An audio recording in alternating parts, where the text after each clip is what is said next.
Folks, we are live. Welcome to the Random Party Generator, RPG. It works out very well, doesn't it? I am your host, or one of your hosts, Eric Tenkar, your bartender in the OSR. Going across the screen, because what other way is there to go, is none other than Rob Conley, Bat in the Attic, and as you will soon see, a very opinionated man. We were like, Oh, next to Rob, uh, using some classic artwork from some unknown game book. That's Warhammer. Is it Warhammer Fantasy? I think it was. Oh, it was one of those, the Lost and the Damned, or what? One of those two books. The really popular ones that came out. Yeah, Yeah. yeah. Joe the lawyer. Hello. The one that is looks like somebody from SNL, but isn't really, and is going by the name of Matt Foley. Isn't Matt Foley, but just say hi to Greg. And last but not least, Tim Gothard Manor Shorts. So, I think we covered them all. All right? Okay. So, we had a big, three of us had a nice discussion on Joe's channel for his first live stream on Wednesday night. Yeah, yeah. The reaction was really good. The feedback is good. It's still going on. I got about 2,000 views so far. And it was a freaking live stream on a Wednesday night at 11 p.m. And it's all Eric's fault because I was planning on just recording a show. And Eric, I listened to his Tuesday thing on Wednesday. And he says, "Yeah, join us tomorrow for Joe the Lawyer's first live stream." I'm like, fuck, I'm doing a live stream? All right. So there it goes. I just figured if well, he's having guests on, it's got to be a live stream, right? There's no fun having guests without having participation from the audience. So did you guys have like 30 people kind of watching throughout the whole thing too? We peaked at 40 according to this YouTube stat thing. We had at one point 40 people watching. 11 o'clock. Who the hell knew? Yeah, it was kind of like the old Johnny Carson Letterman deal. It's like yeah. Watch Talking Crit, and then follow it up with Joe the Lord's Leonard's Imaginings. Watch us drop items from large, far distances. Dude, I'll tell you, I was dragging ass the next day, though. Oh, my God. I was wound up. I couldn't go to sleep till 1:30 in the morning. Had to get up at 5:30. All day work. I was working on 3 brain cells all day long. It was terrible. How did you tell the difference? Well, usually it's only 2.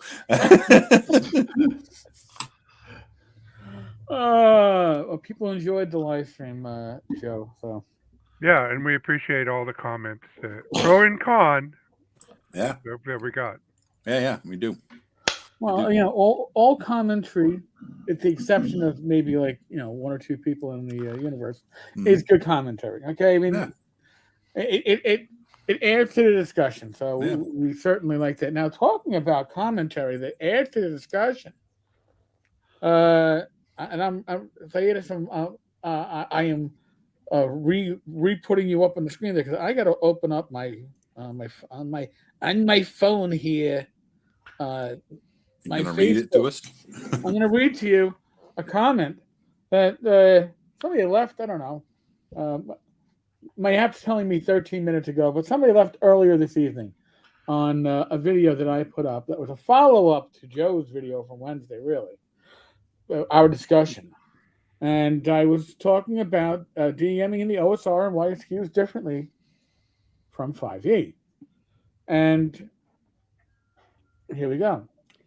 And I'm quoting you, sir, so if I screw up anything, fuck it.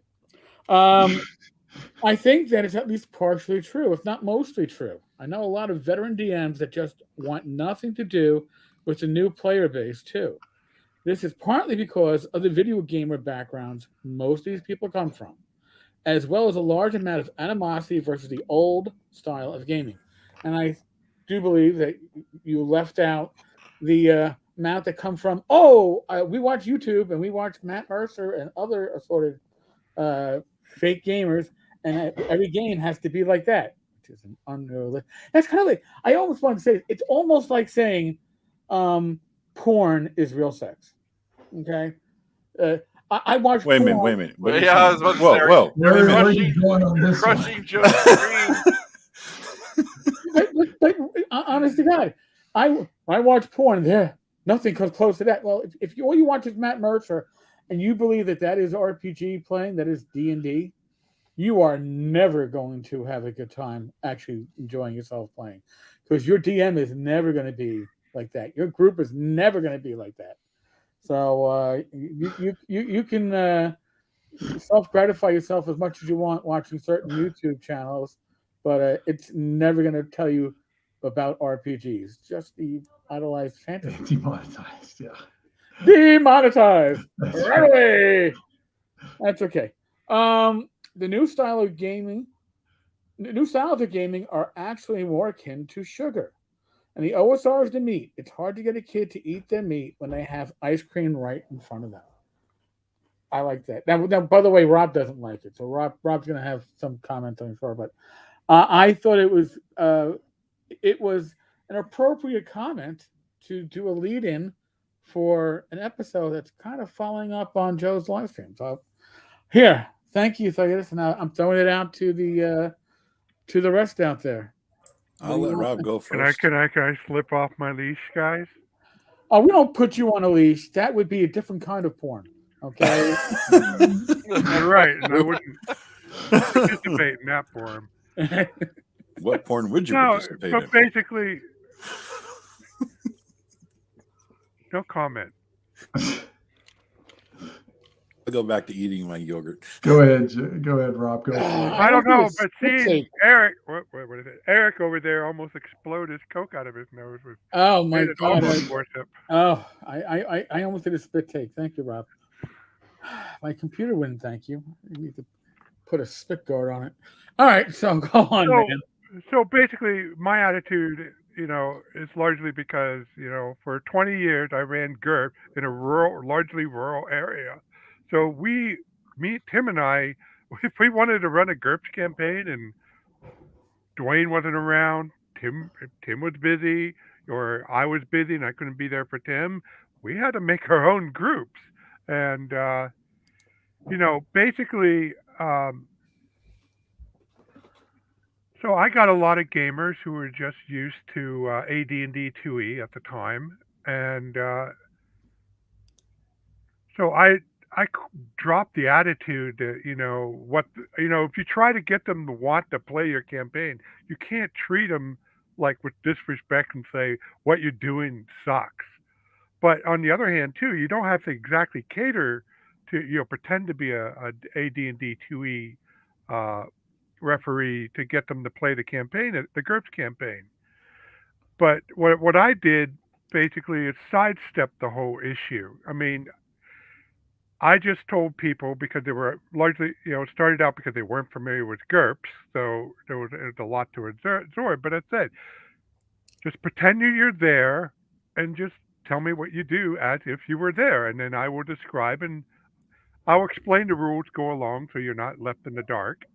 And that just sort of morphed into, over the year, into me emphasizing first-person role-playing. I mean, you experienced it, Eric. Joe experienced it. Man, it's fun. And I learned it with Tim. What I found, and I ran a series of game store campaigns before the pandemic hit, and I found, it's not 100%. I'm not claiming it's the wonder fix, but it's better.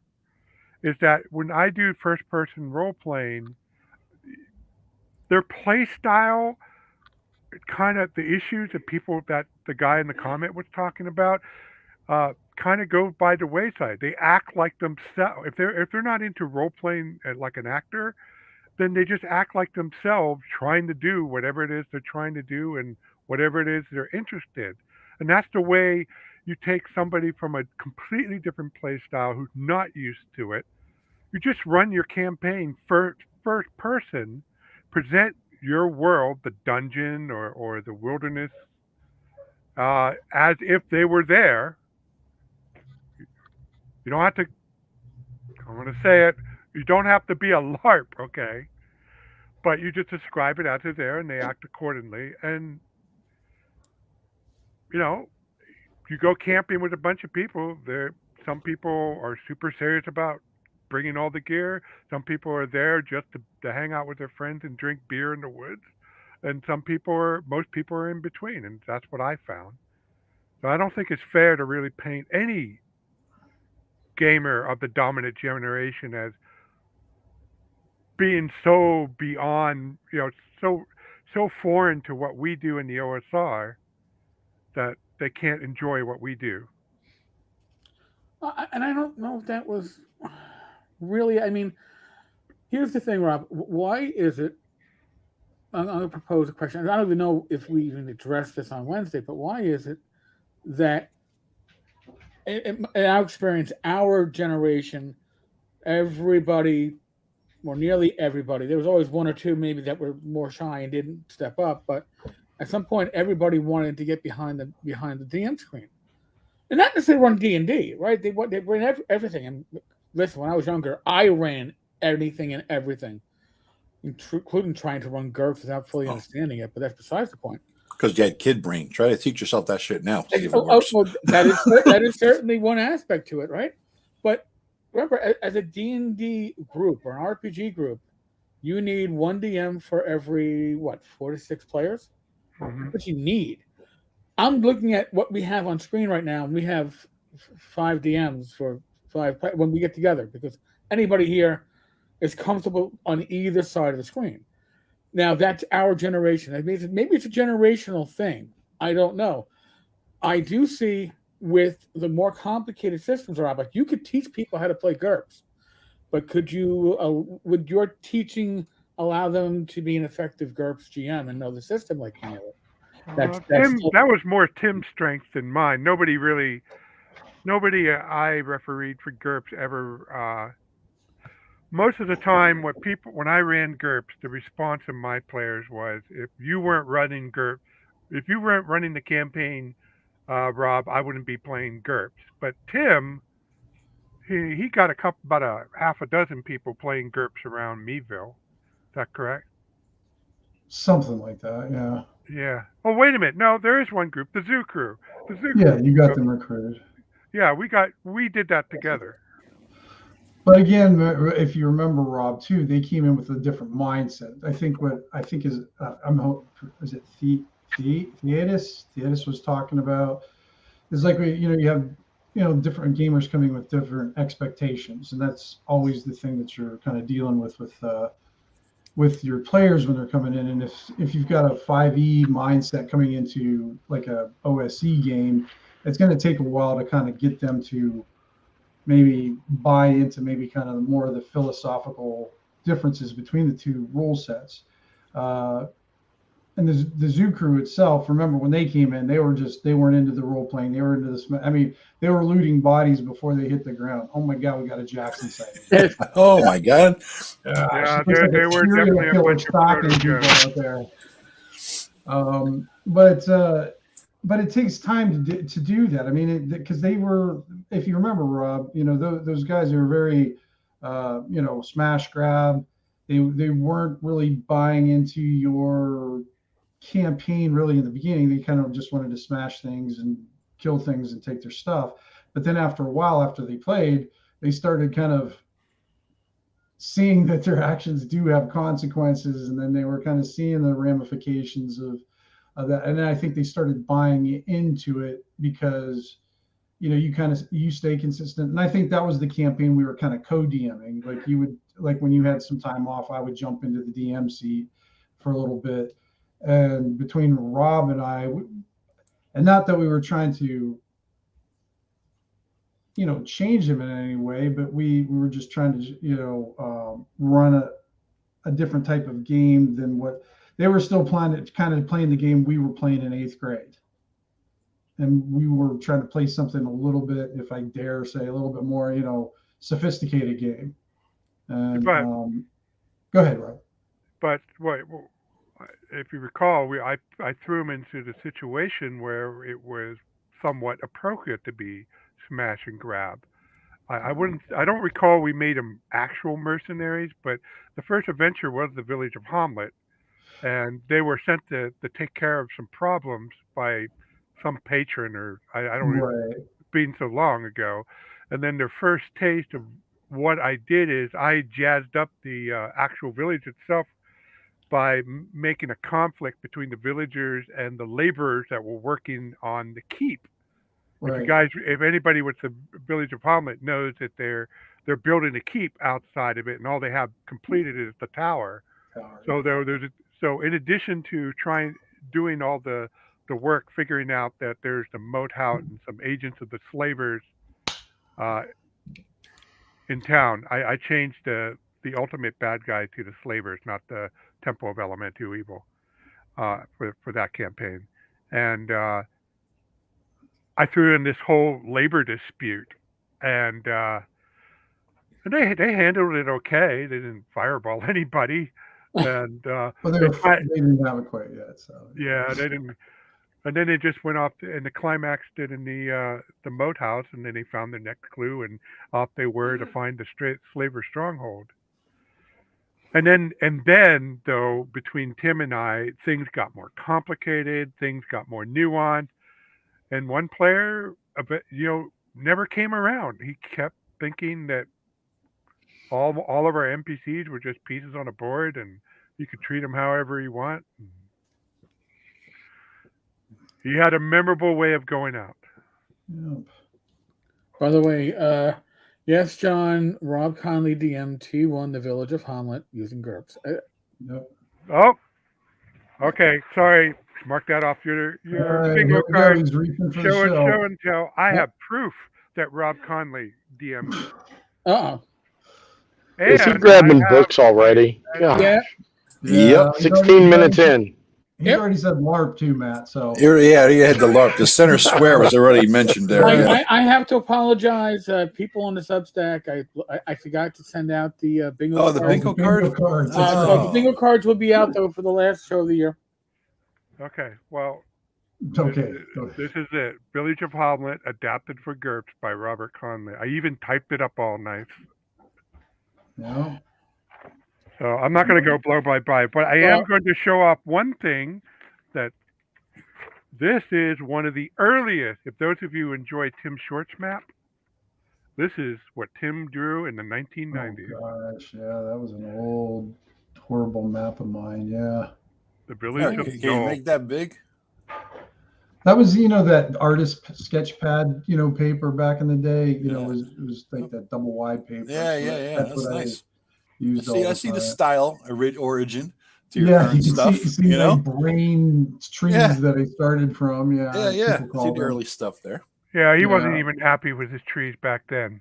No. He's never been happy with trees. No, I never have been. I can never get them the way I want them. Yeah. All right, Matt, where the hell are you at, man? In the fucking parking lot doing a drug I'm deal? at What work. the hell's going on? I'm at work. There you go. Yeah. Oh, Jesus. I just stepped out of the building real quick so I could say hi. I can't stay out here too long, but Nice. What's your take on the show the other night? Did you get the chance to watch it, Matt? I watched through about half of it. What's your take on it? On this, not the show, the topic, Well, I commented on your video. Yeah, you said it was fantastic. I'm the greatest host ever. I know. I saw that. Yeah. Okay. No, I think you guys are all right. I think Ben's right too, as much as I don't want to admit it. But I think it really boils down to what people want from games, what they're expecting, and the culture that they're coming from. The younger crowd, they, at least in my opinion, and of course I'm generalizing here, but I think they want something completely different than what most of us want from the games we play. I think they have. I think somebody likes to throw around the Mercer effect or something. I think they want to be much more entertained than necessarily. I mean, we all want to be entertained as well, but we're not expecting the DM to provide a scripted, overarching storyline that we participate in. Yeah. I think in our case, I think a lot of times we still have those stories and we still have those arcs. But in our case, I think a lot of times it's more of a collaborative, creative process. Joe doesn't create, or Rob or Tim or Eric doesn't create a storyline, and we just kind of go through the motions of being in that story. I think we collaboratively create the story as we play, unless we're playing just a simple dungeon crawl, and then it's go kill some shit and take their stuff. But I still say Ben is new OSR. So all of you guys who are going to complain, I think he's new OSR, where art and theory and stuff like and story and overarching thematic elements of the games that they play are probably more important to them than they are to us when in our games that we play. The player elements, did you say? The what? Did you say the player? I heard the thematic. Was that player elements? Did you say? Well, like, I think the themes of the games are more important than necessarily what's actually transpiring in the game. Like, they want certain things to be in their games that are different than what we want in our games. Like, you know, they may want to go and... I mean, the topic was like the shortage of GMs. So do you think that's why there's a shortage of GMs then? Oh, well, no, I think there's a shortage of DMs because 5e is just a pain in the ass. And I think also because their players are expecting more of a developed, deep, I kind of almost want to make it akin to a sitcom. You know, they want more of a, I think more of a story. I'm going to say story game, but they're going to want more of a Forge going back a couple years there, going back to a Forge-inspired story game kind of element thrown into their 5e. I mean, they're going to have games where they're talking about running a fucking coffee shop. Any of us here at this table think that sounds like fun? No. I can't think that because me and Joe ran a short campaign where he went to work and dug in the sewers. I did, yeah. Oh, you know what? And I take that back because you guys did spend an entire session talking about how you're going to start a coal, or no, what was it? No, it was coal. A coal business in Hound's Head. Well, I needed enough charred wood, I think it was called, right? Or whatever the hell that was. Yeah, you guys were, Rob was pulling out numbers and statistics. Charcoal. Yeah, charcoal, that's what it was, yeah. Rob was pulling out how much charcoal to make a ton of charcoal, how much wood. I might ask, I was asked with a figure. Yeah, because you knew you're the only person in the world who would have it at the tip within reach on the book on your shelf, Rob. Everyone else have to go to a research library. but in our defense, I think that was an outlier.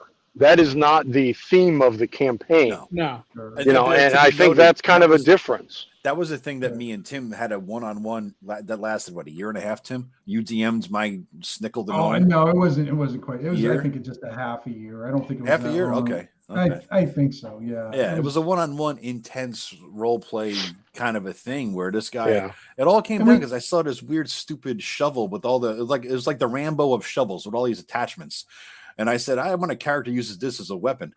And then I'm like, well, who the hell would have this? And I'm like, well, like a sewer worker. I'm like, all right, he's a sewer worker. And then I said a gnome because Matt hates him, and I named him.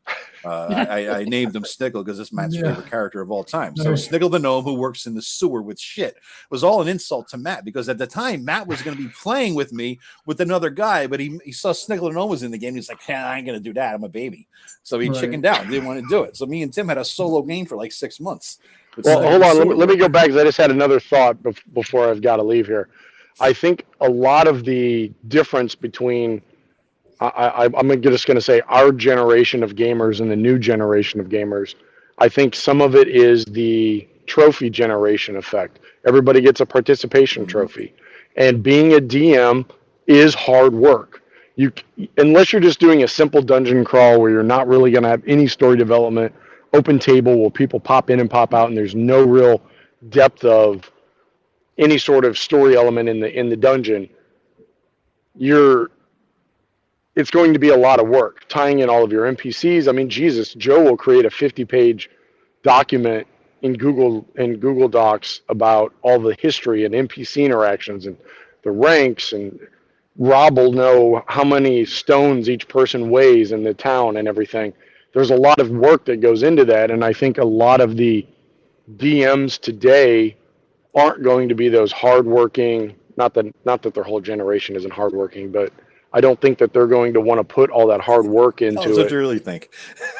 Well, hey, I'm old. Fuck all of them. But I don't think that there's that element to want to put in as much hard work for the enjoyment at the table. And another thing that I really wonder is, when you guys talk about campaigns, what's the average length of your typical campaign that you guys run? 6 months, Well, 9 we know months? your average length. Yeah. I'm not talking about me, Rob. You guys run campaigns that are a year long, 2 years long, right? We're pulling our average down there, Matt. I know. Yeah, really. I know. I just did 4.5 years, man. You did about 4.5 weeks, I think, at your max, wasn't it? Something like that. All right, let me get my point across, Joe. So if you look at some of the younger, like 5e campaigns, I wonder how long their campaigns are. Because imagine running a 5-year or 4-year campaign in 5e. And I know Joe's brother is going to get on there and go, oh, I can do that. That's what they do in Guantanamo, I think.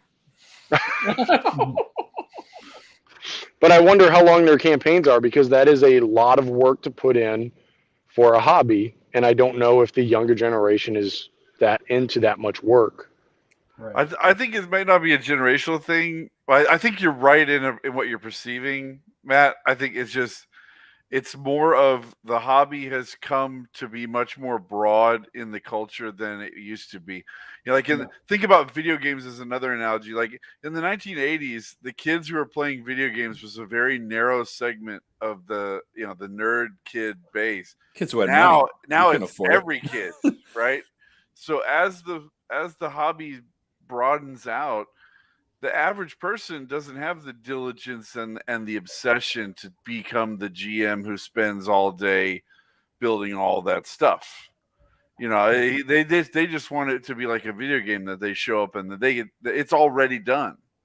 They don't want to make their own video game, and I think it's because we've brought in. I mean, it's good in a way that we're bringing in a lot of broader base, but. Right. The people who are going to want to be GMs are going to come from a narrow band of diligent, hardworking people, and that's not going to be the majority of any group, unless you're restricting the group on that basis. If it was just engineers, then you'd be easy to find a hardworking, diligent people to run whatever the group was, but not for the population as a whole. That's my opinion. Yeah, no, I totally agree with you. I think you're right. I was using the term generation, and you're right. I think it's the group of people that were playing games 40 years ago were a bunch of basement dwelling nerds like myself that became a major part of their life. Whereas today, I mean, just think about, how do you get a super popular TV show? You've got to broaden out the scope so that you can get as many people sucked into it. You can't just say, this particular whatever group is going to be my focus and hope that millions of people will enjoy it. So I think you're right. I think the larger we, expand the envelope and allow a broader group of people in, the ones that are willing to really take it seriously. Because let's face it, if you're a GM or a DM, you take the game pretty serious, I think. I mean, you can still be a flippant asshole like me, but most DMs are pretty serious about their craft, and that really narrows down the percentage of people that'll fit that description. But hey, I got to get back. I've got shit going on, so I just want to say hi to everybody. I'm still alive. Yay! Yeah, no ladders here. All right, guys, take it easy. Take it easy. So, I have gamed with people regularly who are 20 years or more younger than me. I met them through LARP, and we hooked up a few years later online. And I participated in a couple of 10 because some of them are still good friends of mine. And I was in one campaign. The guy ran the Descent into Avernus. It was a bit cookie cutter, but it ran from November of 2019 to October of 2020. And then another guy ran Saltmarsh, but he actually changed up. Saltmarsh, he was really more using it as a regional source book and interjecting his stuff all the time. And that ran from March of 2020 to April of 2021. And my impression, I've been involved in organized gaming off and on over the years, starting with gaming club in college. I think the bell curve of people who are willing to look up how much a charcler can do in a day versus the guy who can't do nothing but joke constantly, where the peak is in the middle of people who are interested in gaming, but they just want to come and have a good time. It is still the same range today as it was back in the day. I will say the thing no, this is, I mean, at least from the mid 80s is when I first noticed this. The average gamer likes to fiddle with stuff. They don't want to play something with GURPS with all the options. Okay. But if you're talking something like that as complex as, say, as Champions Second Edition or D&D 5e, we talked about this when I ran my Majestic Fantasy rules with them, which is based on Swords of Wizardry and pretty minimal, even with all the additions I have. And they like the fact that there are options in 5e they can take for the characters, and they don't find it overwhelming. But the bell curve, the middle of the group, they don't get into it like the outlier. I had this two guys named Jeremy and Adam, and they are super into min-maxing. And the other guys just, when they start going off on their tangent, they're like you guys with me. They just roll their eyes, listen for a bit, and say, "Okay, we got to move on." And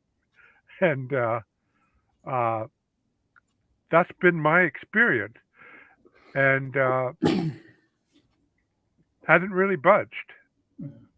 I think one of the factors we're not taking into consideration also is, especially with, if we're going to use a generational kind of thing, is we've kind of filtered down through the years. We've been playing games or whatever, and the people who are casual fans have fallen off.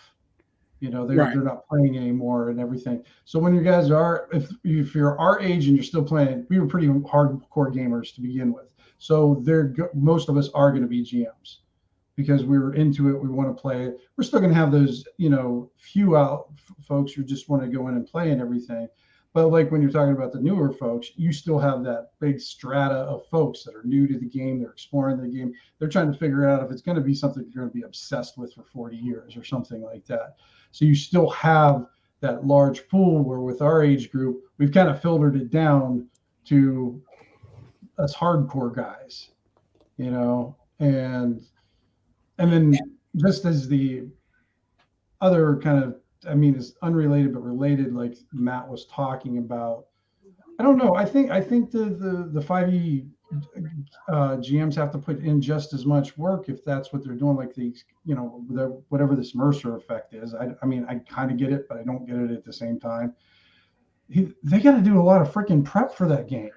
Can you explain what the Mercer effect is for people like me who don't pay attention? And yeah, somebody, because like I said, I'm not really sure what they mean. Maybe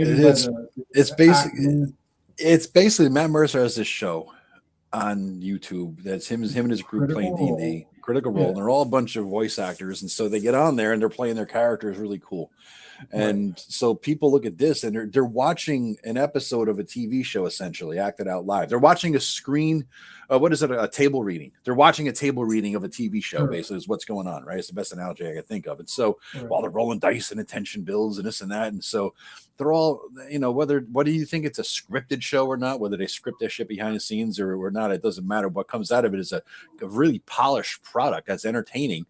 And it's massively influential. When I ran a game at a local game store about 4 years ago, when my thing was going, all these people, mostly young, but even an older woman who's in her 60s, start talking about Matt Mercer, and then this Critical Role.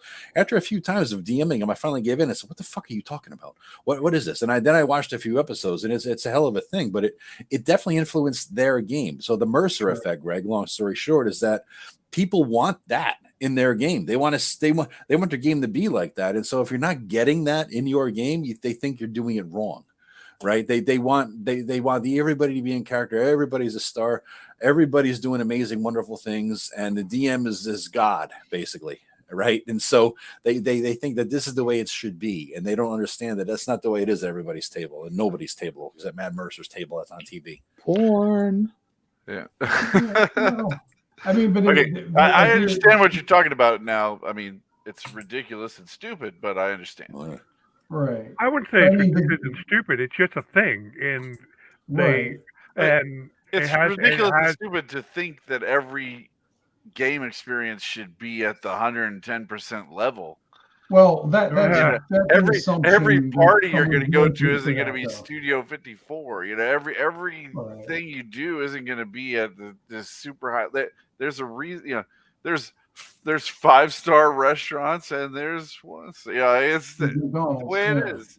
You know, I mean, to expect and you wouldn't want to eat exclusively at the best restaurant every single meal. It would become ridiculous after a while. I mean, there's a reason why people don't do that. The thing is, Greg, they don't know what they don't know. I mean, they just encountered this weird thing called role playing, and Matt Mercer is their only example of it at the time. And well, there's other live plays out there, but he's the one, dude. If you're watching live play, he was the start of it all. And yeah, you're right. There are other examples out there, so it is diversifying. But it's grown so large. It's hard for us to see everything. I mean, the thing about the OSR, I think that helped us was the internet. Basically, it, as Tim's saying, we're there's just been filtering effect. Well, there was a hard, back in the mid 2000, the filter effect was really hard because anybody who loved AD&D and still played it, they had to ignore the mainstream of the hobby, not for a few years, but for decades. But the internet allowed us all to find ourselves, and then that allowed those of us who were always liked it but just moved on to other things to return to it. And then people started showing all these crazy ways that they were doing classic D&D beyond just smash and grab and dungeon crawls. And then we just started growing and growing and growing. And since we started out with a whole bunch of DMs to begin with, there was 50 different ways to learn how to DM, and one of them was bound to click. That's my theory, at least. So we always had a DM-heavy audience. There's a guy on my a commenter. I've been looking for this comment because I thought it was really interesting. It was a different take on it I had not considered. And his name is Andrew Dultz, Duitsman. And he's talking about these two different groups he runs. One's a 5e group, and one is a group that he had started playing with the 3.5, and I think they're doing a Pathfinder game now. And he talks about the difference between the two groups. And they're the older the other group, the older edition group, the Pathfinder or whatever group, is basically people who look at game night as a sacred thing. There's a commitment in time. They all take turns DMing. The younger 5e only group I DM for, not one of them has any desire to DM. In addition, instead of Wednesday at 7:30, the schedule is always in flux and he had to lay down the law basically. And he says, if you read the big problem with 5e, it is the average campaign only lasts 6 sessions. Well, my groups have been frequently running multi-year campaigns, ending them and starting a new one. I think the reason why 5e has a DM shortage is because there are a lot of 5e players that this is still a fun activity and not a hobby yet. And the DMs that would tell them to find the commitment or to take it serious or bounce, they're not there because a lot of them left during the 4th edition era, he says. A lot left to the OSR, and the 5e players who are only 5e they don't have the drive to get behind the screen. So he makes a distinction between hobbyists, like, we consider it to be a hobby and we're serious about it, right? And the people who are just in it for like you would get together with your friends to play Trivial Pursuit every once in a while. You know what I mean? It's like he's the point I was making with the filtering thing. I mean, that's exactly what I'm like right now. Those guys are still there. They're the fun effect where like a lot of the OSR folks have been, doing it for, they take it as a serious act. Well, not maybe serious activity, but an activity that they prioritize. Mm-hmm. Right. It's important to us. Yeah. But you saying it like that just recalls, and maybe you remember some of this, Tim, or not. But back when AD&D was all the rage in my hometown of Meadville, I mean, I wouldn't say all the kids in high school and junior high were playing it, but it was about a third probably playing it. But there was definitely a large group of people it was hit or miss showing up your game. It's like, Bob, is it baseball season yet? Yeah. Oh, we're not going to see Bob for 3 months now. You know, so we had a whole bunch of players, and then over time, the only guys who were left who made it their hobby, like me. Well, I mean, when I was a kid, when I was a teen, this was serious shit for the group. You didn't miss a day. And when Right. dating started, you would either work your gaming around your dating, or you're dating around your gaming, I should say, or you had those times where it's like, oh shit, two of the guys have their girlfriends sitting at the table, not playing, but Right. there because it's taking away time, and gaming would usually win out over girls because it was, it caused a lot of problems actually as we got older because like, oh, you got to prioritize differently. What? Well, there's also kind of an adulthood aspect of respecting other people's time. If Absolutely. we've all scheduled something to be happening on Thursday night and you don't respect that, everybody, if you don't care about that, then Right. you'll eventually get kicked out. Yeah, I mean that's just the way it is. I think that comes with any activity. That'd be true if we were talking about bowling. Yeah. I mean, like it doesn't matter what the activity is. Yeah. Like You're part of a bowling team, right? Yeah. Your participation is important. There's a I'm part of the schedule. bowling team. I'm going to show up once every 3 months. Yeah, Yeah, that's not going to work. But I think that part of the 5E, I don't want to call it an issue, but part of 5E is the idea that a lot of these players are more transient. Yeah. A lot of them recently too. There was a huge amount of 5E players that came in because of the pandemic. Can't go out of the house. Yeah. Find me a VTT. I'll play. Oh yeah, I played D&D back a couple years ago. If they're older or if they're younger, it's like, all right, well yeah, I can't hang out at the bar, but I can hang out and bullshit with these people. And now there's no more restrictions, right? Everything's open again. The world is back to quasi-normal. And it's like, oh, those people are stepping away. And I think that's part of the reason why also we're seeing one D&D because what's left is something that which the coast is going to want to coalesce around and really gain. And Tayetis had a good point earlier, is that with the new generation of gamers, not ours, but with the 5E players, the younger generation that's grown up on video games, that's VTT is going to be a perfect bridge for them. Not for us, not for Rob. We've already had that discussion, Rob. But for people who've grown up on video games, that's going to be a huge draw. And for those of us that grew up literally playing in our backyards, on the picnic table, or at the dining room table, or on the living room floor with our friends, it's sometimes hard for us to parse that people would make that a preference if they could actually do face-to-face. Yeah. But if your social groups are Facebook, Twitter, I would say MeWe, but except for like hardcore OSR people, who's on MeWe? If you're on social media, moving to a VTT is second nature. There's a guy here. There's a guy made another comment along those lines, Eric. A guy named Ross. He says he draws a spectrum between Finchian OSR, like what's mentioned in the primer for old school gaming, that Finch wrote, and he calls the other one the Miltonian OSR, like this guy, like that mentioned in the Principia Apocrypha, whatever the hell that is. And he says, now you fellows, especially you, Joe, have a bit more of a Hickman-esque storytelling, and you're trying to emphasize old school play can be deep, mechanically complex, and story-driven. I get that. Then on the other axis of the spectrum is it's certainly different than plopping down a Dolmenwood adventure and running it with maze rats. Milton's stuff is post OSR, bordering on NSR, I guess a new OSR, new SR. But he says Ben's style matters a lot. I don't think it's a great idea to shut it down. The OSR, especially to those outside, it's a big umbrella. Ben likes something called adventure gaming. It's almost something quite different than what you talk about, Joe. It's true. Your style, Joe, is similar to 5e, and I mean, heck, your last campaign was 5e. Now you're doing this 2e sandbox. It's true. So I think we could all fit in the umbrella, and no one was thinking that you old school bloggers aren't the OGs.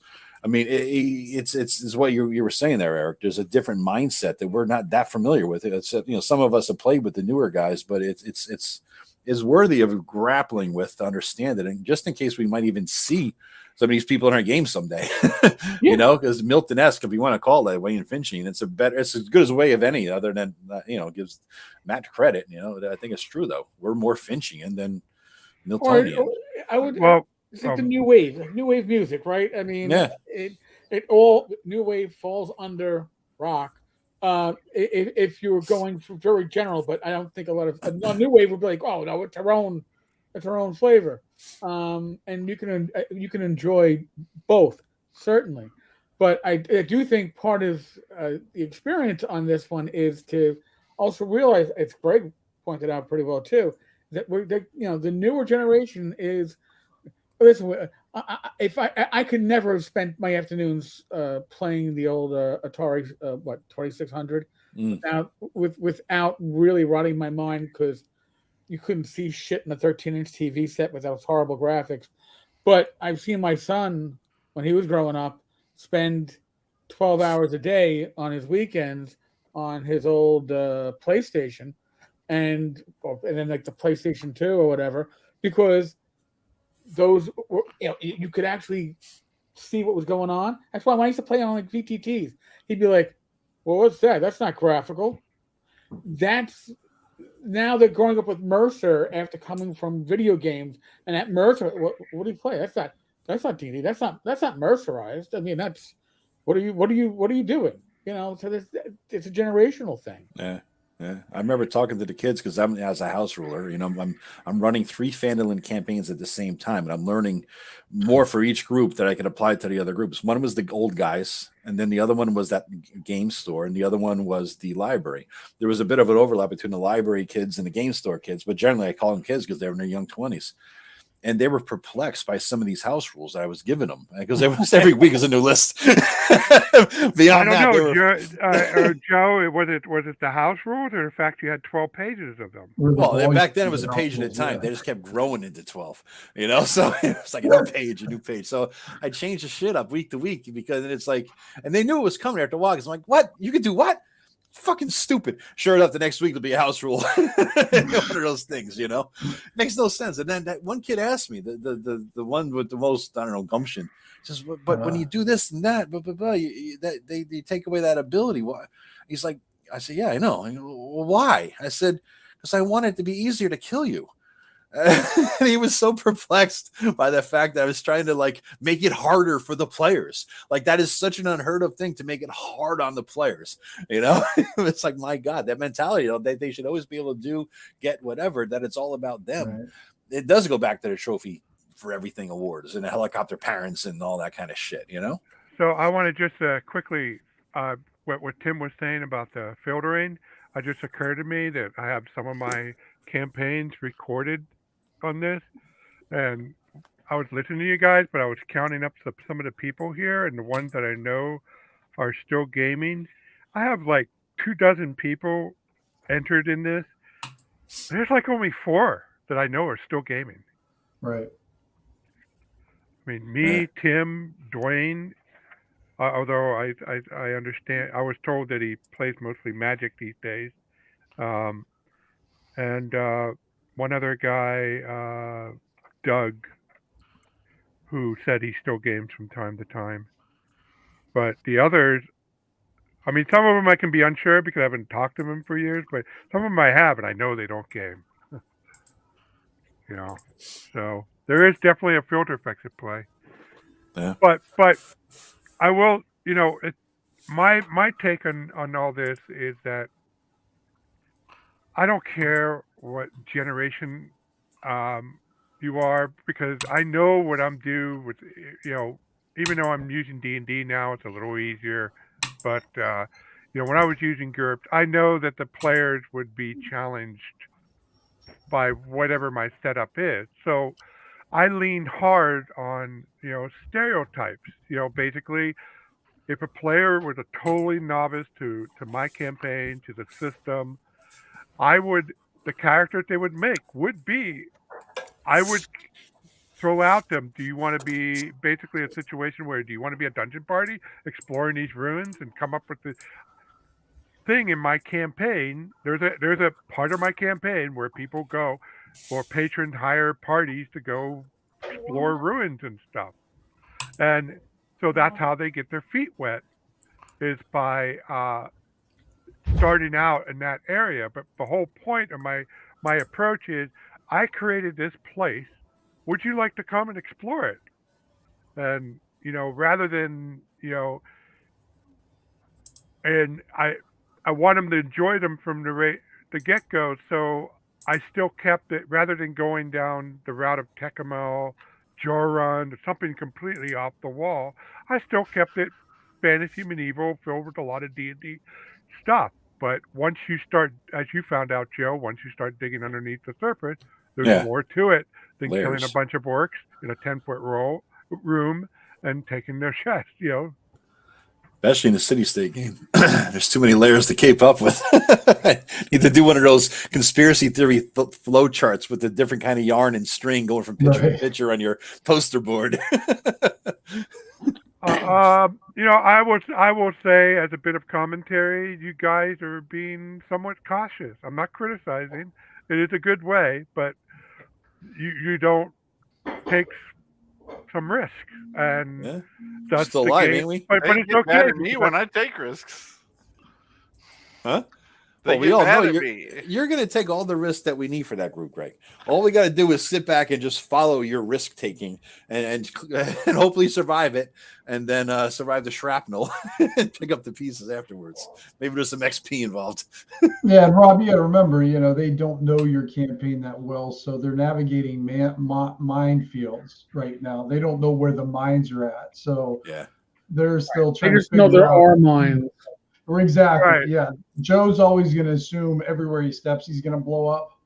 So that brings up a good point, because it's hard for people to trust me at first, because they see I go and I play I role play the blacksmith. They buy a sword, and I start role playing the blacksmith, and immediately they go, this NPC, he's going to screw me over. And it's funny. It's like they're paranoid that because the NPC talked back to them, something bad has happened, where they don't realize that I try to keep who you interact with just kind of like if you were actually there. Most of the people you deal with are inconsequential. Yeah. They're just there as color. And it's not that I don't trust you, Rob. It's not that. It's just that I don't know. I'm being cautious, observing, taking notes about everything and everyone, and trying to put it together before I take a step. You know what I mean? But because everything I see, it could be a layer, or it could be a first layer, or it could be 3 layers deep to that person or NPC or situation, right? And so I'm just sitting there thinking, all right, where is this going to go? Could this add to this? What if this ties over there? It's not a distrust. It's more of a, I know you have multiple layers and I got to figure them out. I'm used to playing checkers in a sense, and now I'm playing chess. You know what I mean? Okay. So it's that kind of a thing. And Greg just asked, what do I need to hit? Yeah, basically, yeah. It's just why we don't need to make serve any shit. Yeah, but I got my hooks into you, Greg. You're getting into that arena world. So. Yeah. He's gonna be a gladiator, run around in a thong. That's right. Yeah. All right, so Tom from Tabletop Tap Room does have a question, and it's a good one. And I guess it kind of steers us away from wherever we walk into the weeds. We don't give a flying fuck. Demonetization, who needs that shit? Of course, we're already limited. I just checked. Already? I don't know. We got what are these things? Somebody started with a porn analogy. I guess. You can't say porn. I need to know. I need a list of the shit you can't say. If I'm going to start doing live streams, listen. There are certain words you can't even use the word that rhymes with a certain word that begins with C. Yeah. You can't say sounds like. Yeah. Because I did that and went boom. So we're demonetized?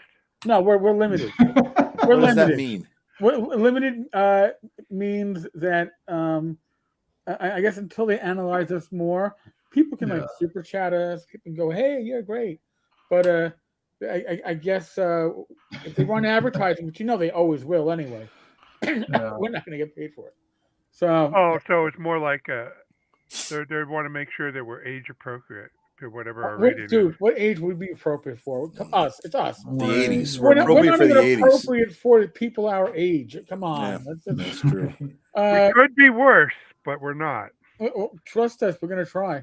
Tom, what is your favorite version edition rule set of D&D to run as a DM? So I'm going to say, for me personally, probably because I was involved in the system, Swords of Witchery Light, Continual Light are certainly my sweet point. But if I'm going to run something that's more, I don't know, general, I loved AD&D 1E, but now as I am older, although I still can pretty much run those rules without referring to them, I would probably be more of a BX OSE type of guy if I was running something that's more standard rule set, because that seems to be my sweet point.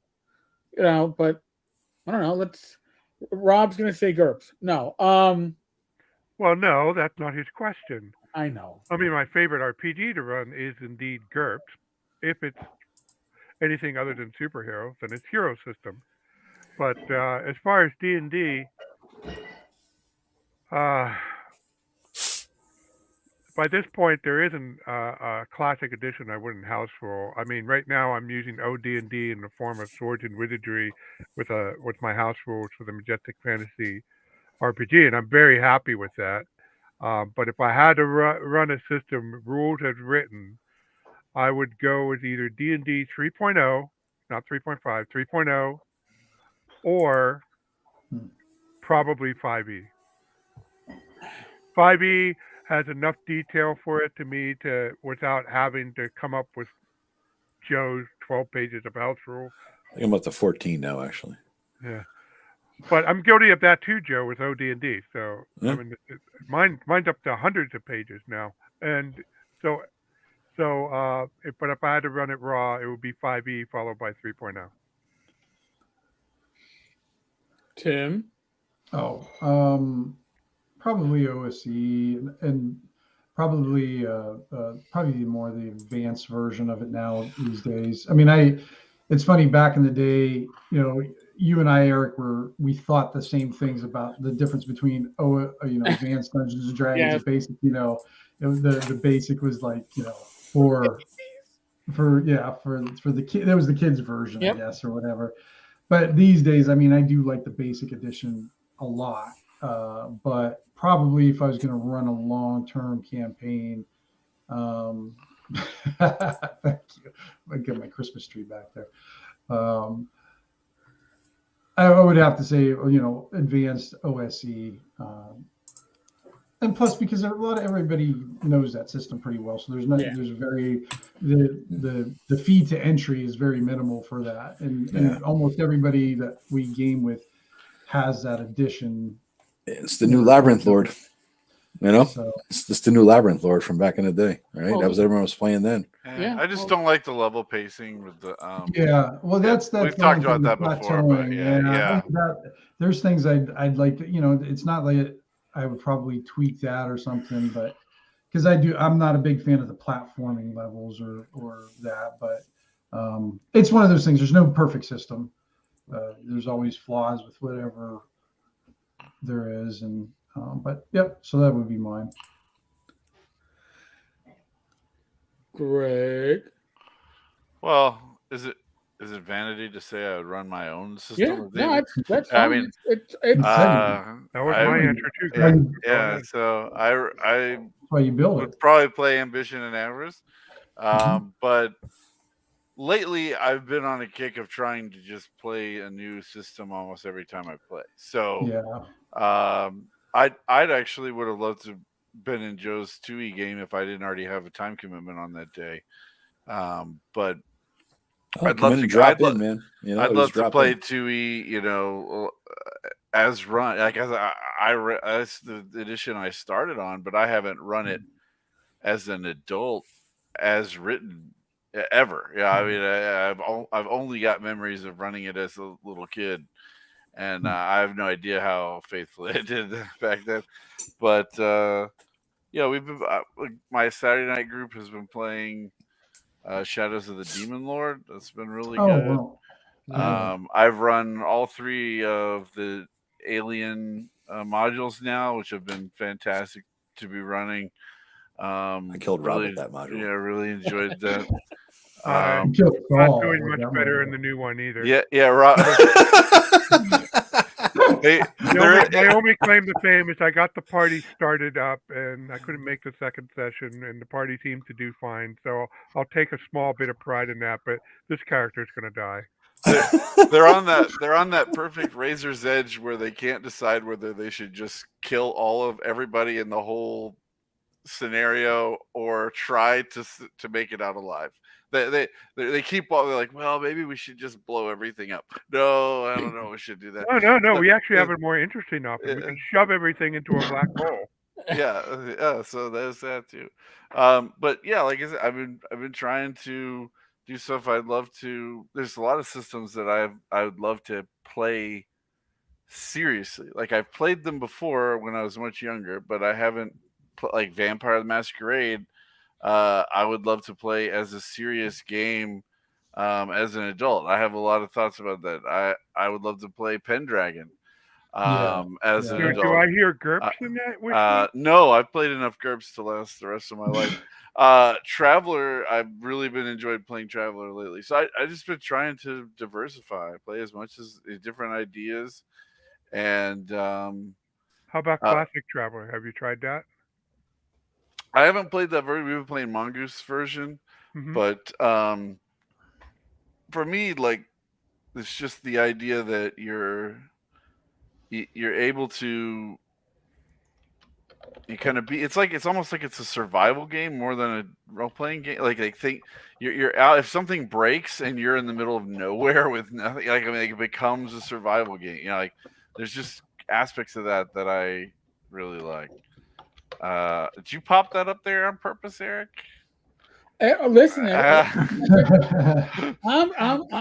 Mr. Gunn wants to know a little bit more about A&A. Yeah. By the way, A&A second edition, it really rocks. It really is a lot of fun.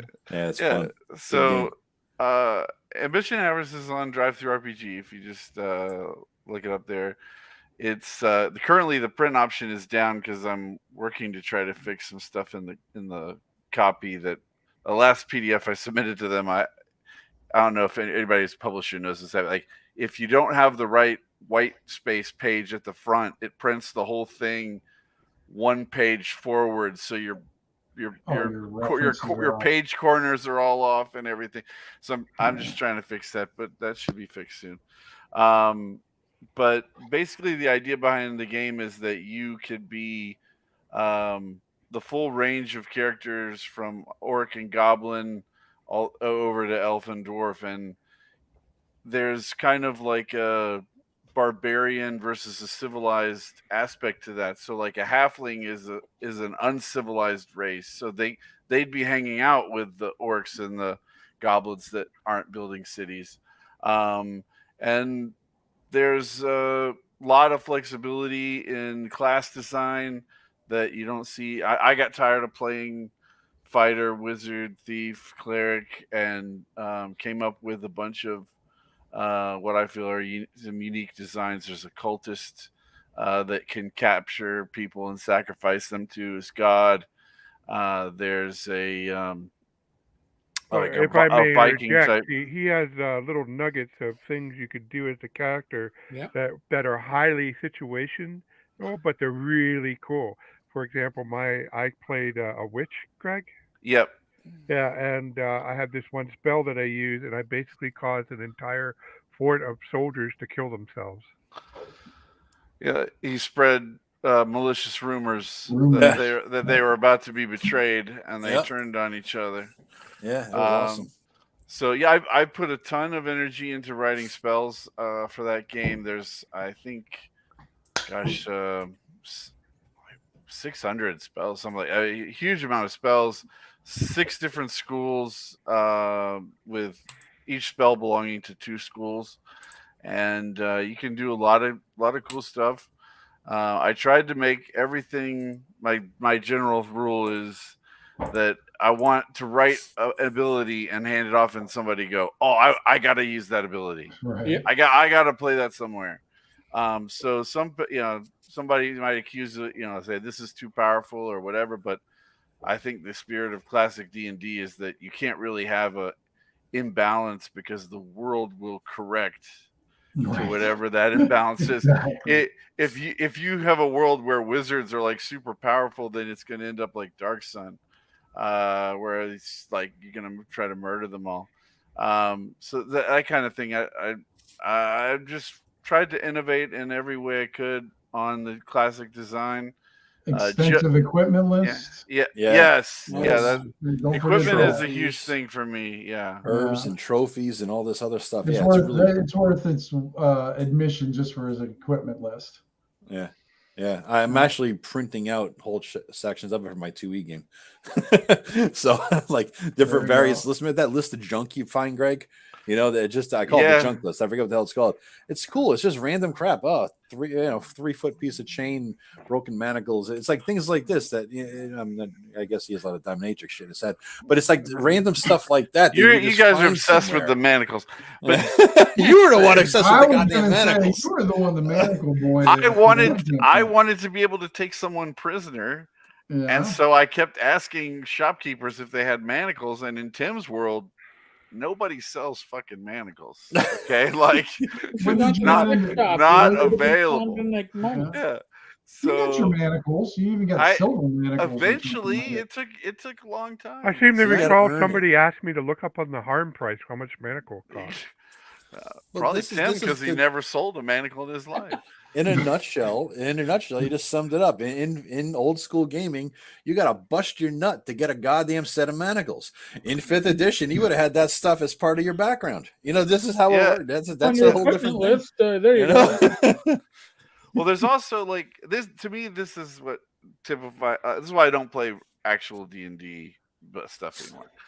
Is in a D&D game. In my experience with people, they reduce their character to a list of abilities that are on a sheet. And in an old school game, I can give you a crowbar and a grappling hook and a pot and a stick, and then you can come up with all kinds of crazy abilities that aren't on your character sheet at all. And to me, that's why I build out a huge equipment list, because I want the DM to be constantly giving you shit that you could do stuff with. Mm-hmm. Here's an herb that if you put it into the stew, it'll give them terrible abdominal pain and disable them for 6 hours. Here's the thing that causes them to get high and start having hallucinations. Here's a stick that does something. Like every little thing that you grab, it's not just here's another 300 gold. Right. Like it adds. You're still that guy with the sheet with the 10 abilities on it, and you now got 300 gold. Yeah. Every time I hand out treasure, I want to be giving you capability and function. It's like. There's a guy we used to play with back in the Flail Snails days when we just bounced from campaign to campaign with the same characters. I had Sir the Fist of Uther, and there was this one guy we played with, and he didn't matter what the fuck he played, because the kid, I call him kid because again he was probably 15 years younger than me then. The kid would he came from a Montessori school, right? Where you learn very differently. You learn by exploring. You learn by playing with things. You learn at your own pace. It's this teacher guided rather than taught. And it's just such a really cool concept. But this kid was so unconventional. He was always, as his mind, he was always curious about everything. And he just imagined weird combinations of everything in life and explore his interests. And he just had this strange brain where you could put 5 things in a dungeon you never thought anybody could use anything useful for. This kid was like MacGyver. He'd put it all together in some weird ass way. And it's like, you did what with that? And what? Huh? Holy shit. We win. Thanks, MacGyver. It didn't matter. He could always make any situation unconventionally come out of it in some way other than killing somebody or blowing something up. And that's the cool thing that Greg's game lends itself to like that. Always that's why I got the junk list, Greg. I don't know what they're going to do to this stuff, but this stuff I leave them, but I got your junk list. It's going in there. That's awesome. Yeah. It's table A. There's six tables of treasure. So Yeah, that'll be good. All right, so I guess question mine for is you. 2E lately because I guess what I found I was doing playing the 5E game was house rolling away so much. And one time I uttered a phrase like something, I'm just trying to make it like 2E. And then I'm like, well, I just run it then, Yeah. it's, that makes sense. But then unlike the 5E game where I was like, think of a tree, I had a chainsaw up there hacking off branches of the tree to, make it my way. With the 2E game, I'm taking all the stuff I learned in other house rules from various games, from Old School Essentials to Astonishing Swords and Sorcery Hyperborea, now just called Hyperborea, to AD&D, to all these, and even 5E. And I'm fine tuning the 2E game with a lot of house rules from all kinds of different games because the house rules weren't necessarily rules specific to that game. It was more a house rule that changed the look and feel of the game in some way by adding new things to characters and new abilities or things like that. So my 2E game is an addition house rules game, whereas my 5E game was me hacking and slashing at the existing rule set. Now, by the way, if you want to look at them, they're my 2E house rules and my 5E ones are both on my webpage, analogmancave.com. Some people are asking for them because I talked about them in some videos. I'm like, I'll just post them here so you can look at them if you want to see. Analogmancave.com. So reader assumes all insanity liability. I think you got to bring up Michael's comment now, though. What was this? My Yeah. brother? What did he say? I ignored him. Yeah. What did he say? Oh, yeah, well, you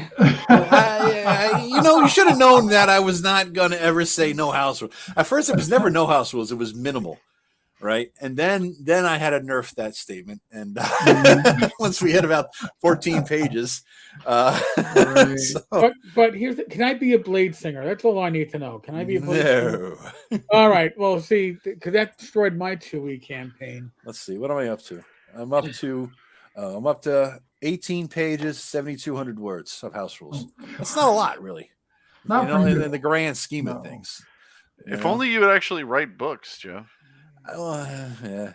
I mean, but I gotta say, 2 pages of those 18 are setting information, so it's not really that bad. Yeah. I will say that I'm missing GURPS a little. Yeah. He's getting low. Withdrawals. But I'm more interested in sharing what I do with people, so I'm probably going to stick it out with the current array. But what? Are you going to run Dungeon Fantasy? Isn't like that like more strict? okay, more focused. My opinion is they fucked it up a little. Dungeon Fantasy is useful, but they fucked it up a little mainly by making everything 250 point oriented, which me and Dwayne learned in Tim's campaign how bad that would be with normal heroic level characters. But I would see with GURPS is more like going through the rule books and picking what you want. So I'm not making up house rules like Joe is, but it would wind up in the same spot, a multi-page document that outlines what I want, and I wouldn't be handing people Dungeon Fantasy and saying pick out of here, because I don't want to use the character templates for Dungeon Fantasy in my campaign. Okay, fair enough.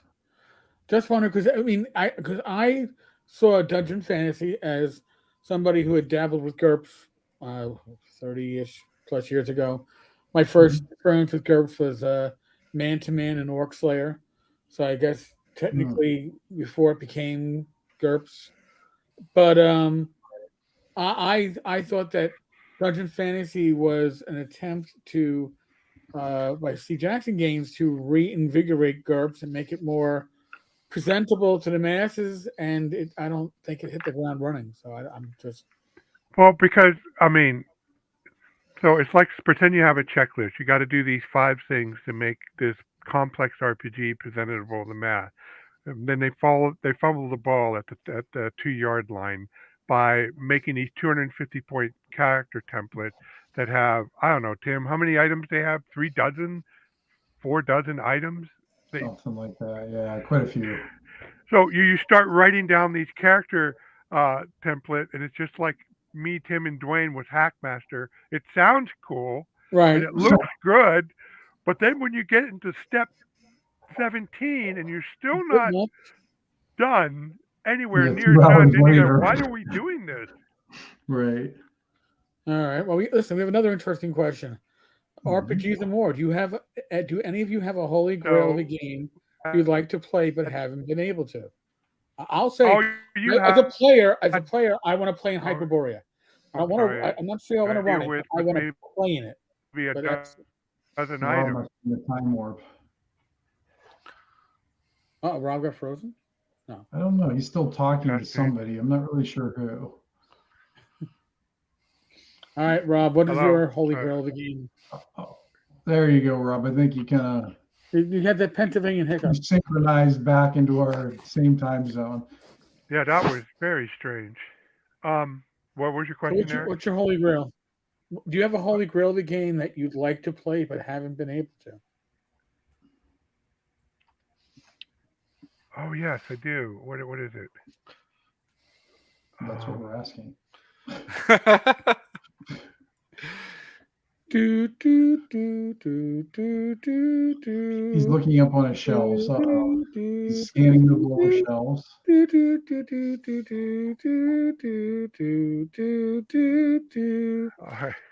He can't find it. Uh-oh. Can't I find mean, the game. games that there are 3 games that there's GURPS, Harmaster, FASA Star Trek. I guess FASA Star Trek at this point. The reason I hesitated is because all the other games I would mention I played at least once in the last decade, so they don't really count. So FASA Star Trek is the only one left. Okay, there we go. Tim?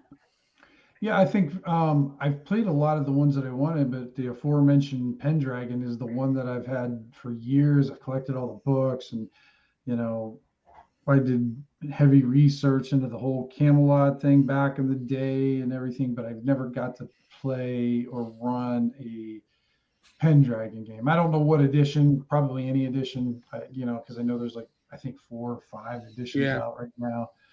Aren't they going to come out with a 6th one here pretty soon? They get bigger every edition. That just adds more. They do. Yeah, the book seems to grow and grow and grow. Yeah, but I probably one of the earlier editions and stuff. So, would you rather run a Pendragon campaign or play in one? Because I know you refereed some Arthur ones. Yeah, but those were using GURPS. Yeah, those are GURPS ones and everything. But I don't know. I don't know what I'd do. I guess if someone who was very well versed in Pendragon, the system, then I'd want to play in it. But if it was just a bunch of us guys getting together, I'd probably want to run it. Fair enough. Greg?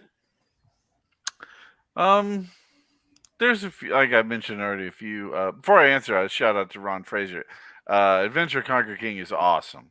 Yes. If I wasn't, it's the only game book I've ever bought 3 physical copies of. It's fantastic. I give it to people as a gift. Anyway, awesome game. So I've already thrown out Pendragon and Vampire. I know that's kind of Vampires hated in our OSR community, but I have ideas, particularly for the medieval version of World of Darkness. The Dark Age one? Yeah, Dark Age one. Yeah, that would be cool, I think. I would I gotta say, I wouldn't mind trying that once. But I wouldn't tell nobody I did, but I'm gonna break the rule a little bit, kind of like Rod was alluding to. I have played this game within the past 10 years, but it is almost impossible to put together a group of even I don't even know 3 people who have this competence in the system to play the game. Rob would probably be the only one I can think of off the top of my head. Ars Magica, 5th edition. Oh, you know that's what? A good one. Yeah, I'll throw my hat into that one too. You know what? That's a game I had so much material for it back Right in the there. Yeah. day, and yeah, I would love to run it. I would love to play it. 2 feet of it. 2 it's feet of just books. To me, it represents the most extreme of what we were talking about when Matt Jackson was on here. The amount of player buy-in you have to have in order to play Ars Magica is head and shoulders above any other system I've ever seen. You have to really know what you're doing, and bless their hearts, to use a southern phrase, but man, did they make that a hard rule book to learn. God, man, I wish I could do a OSR redesign of it, but because just to make it comprehensible to people, most people can't. Even experienced people with role playing have a hard time reading the book and understanding what they're supposed to be doing. It's just to me, it's the perfect. Like I would love to have a serious long campaign in one of the many awesome regional settings that they have, the French book, the German Rhine Tribunal, fantastic content. I'd love to be able to run one of those systems, but it's just I don't think that's going to happen until I get into the nursing home. And to take to full effect of it, we all have to buy into the idea of playing a generational campaign. You know? Yeah. What do you mean a generational campaign? So in Ars Magica, if I was to run Ars Magica and run it like I do normal city state, it would wreck half the game because you would never have enough time to do the stuff, some of the cool stuff they outline it. So the way the pace of a normal Ars Magica campaign goes is you run an adventure, but it's like a slice of life in, say, the springtime of the year of our Lord 1174. Okay, and then once you're done with that, then you jump ahead to, say, the summer, or you jump ahead in time. But between the two, before you start running that new session, you have a lot of stuff that you can fiddle at. You can do research. You can improve your covenant. That's the base that you are all located in. Yeah. But in Ars Magica, has a ton of stuff that. It's like you might spend the winter season researching a new fire spell, and then when the next season comes around, you might even still have your guy working on the fire spell, and you might pick up 3 grogs. They're called just regular people that are helping out your magical group, and you might 3 mercenary soldiers that go along with the thing, and you're not even playing as your own character. You're just playing as some NPCs that are helping the other people's character go accomplish something while your guy is doing his magical research.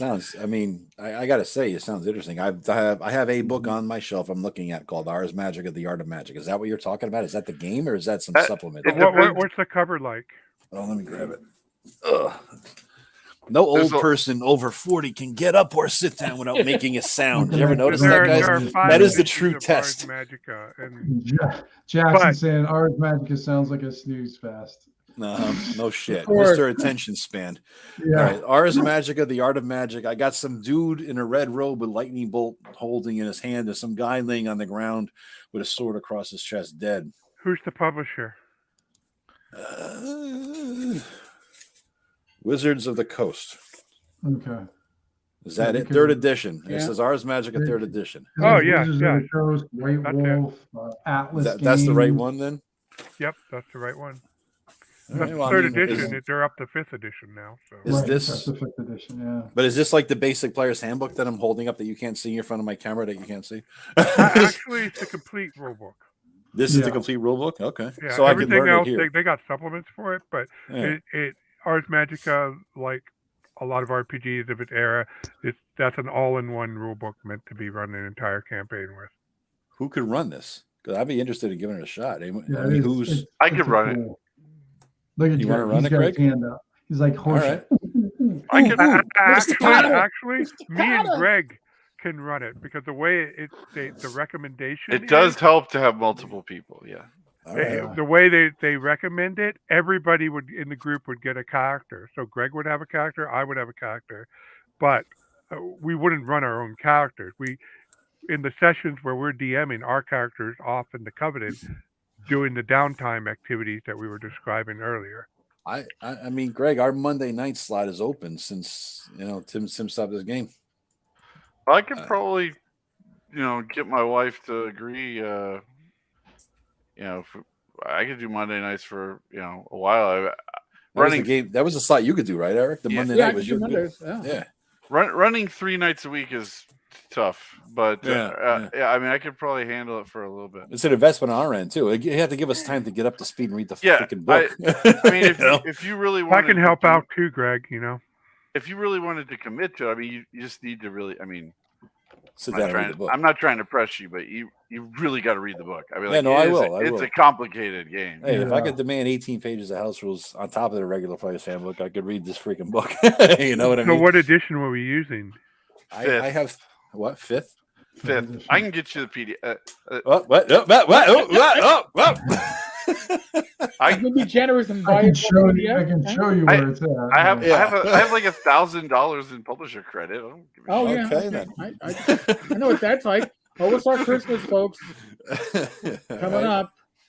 All right, that sounds cool. And Matt Jackson's ideal game that he would want to play is just a game with himself at his own dice at his table with his index cards. Dragging carts for swaps. Matt dragging carts. Rob, I'm glad I'm not the only one busting his balls for that episode where he's dragging carts full of barrels of oil to kill the trolls through a freaking swamp. Impossible. Oh, you guys are still on that. Matt Jackson, I'm going to research I'm sorry, Tim. The Geneva Swamp just south of it, so I know exactly what a swamp looks like. And Matt, remember this, Matt? You weren't here last time I told the story. We have a bridge over it, though, that we can drive over it. And you can build a bridge in the modern era. I go over a swamp. Yeah, but he just had him going through the swamp, horses pulling it and shit. But man, hey, Matt had a question though. Yes, Matt, in Ars Magica, you could totally make a butt cleaning spell. Well, it wasn't a question. That's one of the brilliant things about the system. One of the most brilliant things about the system is the magic is all kind of custom built, based between different things. So you might have these. I kind of think of it like a prefix and a suffix, right? So you have like a prefix, which is how you're going to be doing the magic, and the suffix of what the subject of the magic is. So you might be throwing fire, or you might be building a wall of fire, or you might be healing yourself from fire. Like what it's like a combination of these two elements, and you improvisationally can put them together on the spot. That sounds cool. It's a noun verb system. Yeah. With the noun, there's a lot more nouns than there are verbs. But verbs are like create, destroy, transform, and then you combine it with the noun and you describe the effects. And the rules set to what the limits of Hermetic magic are, and as you approach those limits, your spell cost, what it takes to actually cast the spell, increases. So, like Joe, like casting the spell on yourself would be would have like a base cost. Casting it on somebody you're touching would have a slightly higher cost. Casting it on somebody you can see would increase the cost.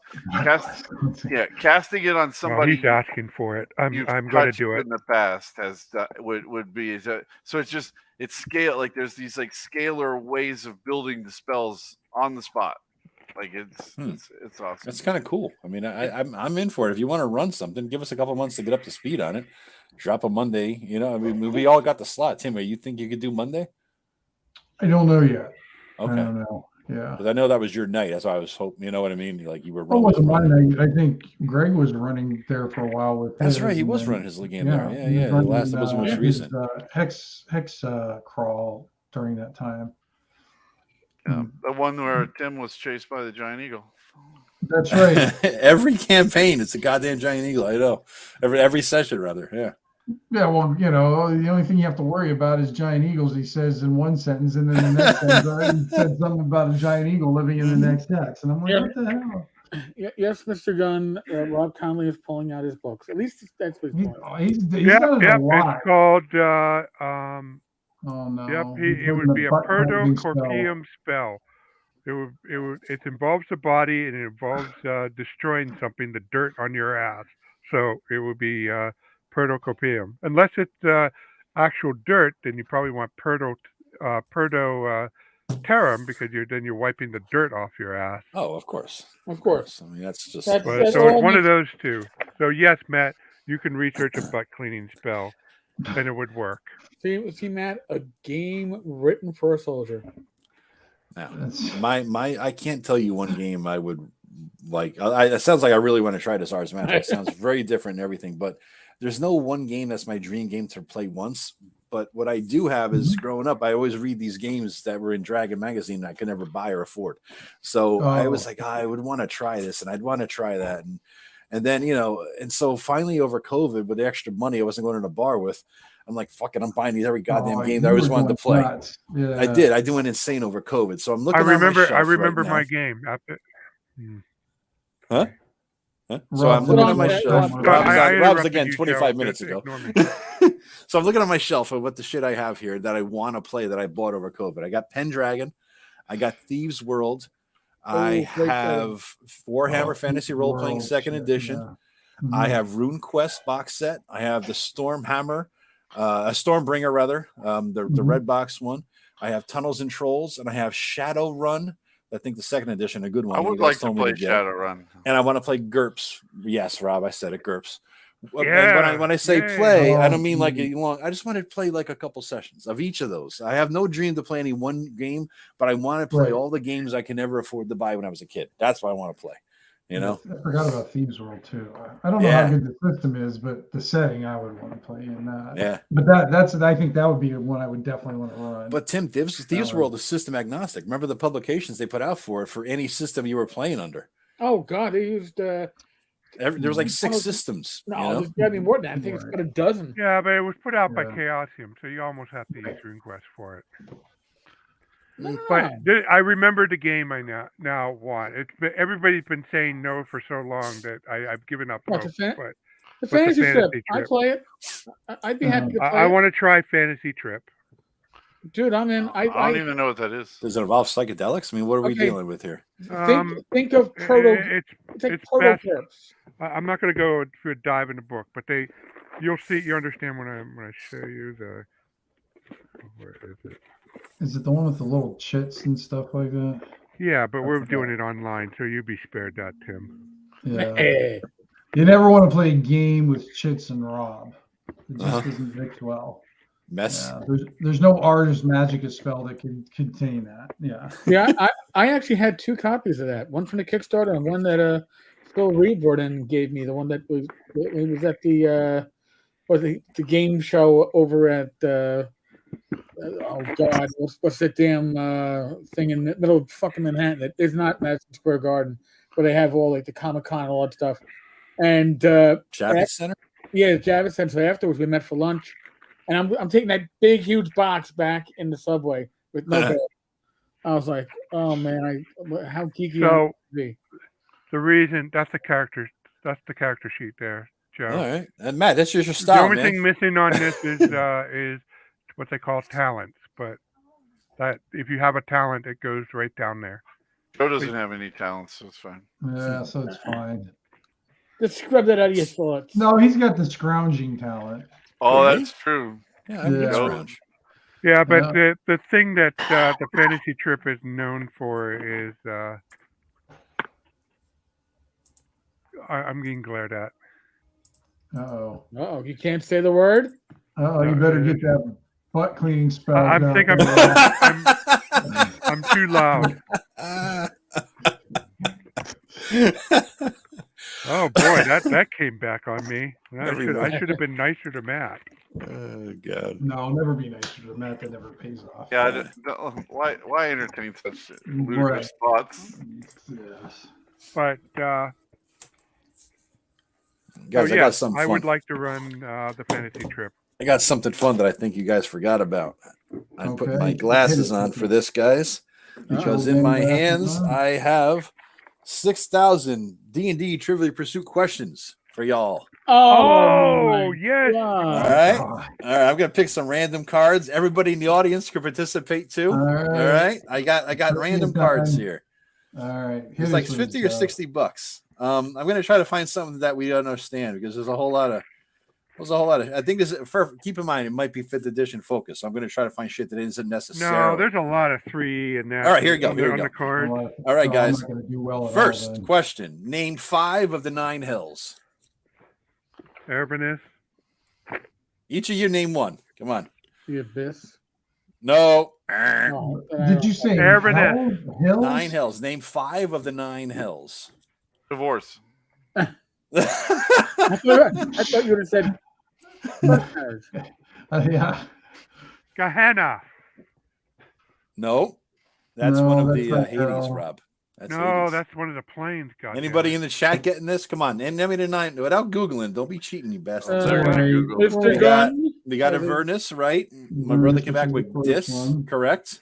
Oh, you're dissing me, dude. You're dissing me. All right, we got Avernus, this. Anyone else? Anyone guesses? 3 more hells, everybody.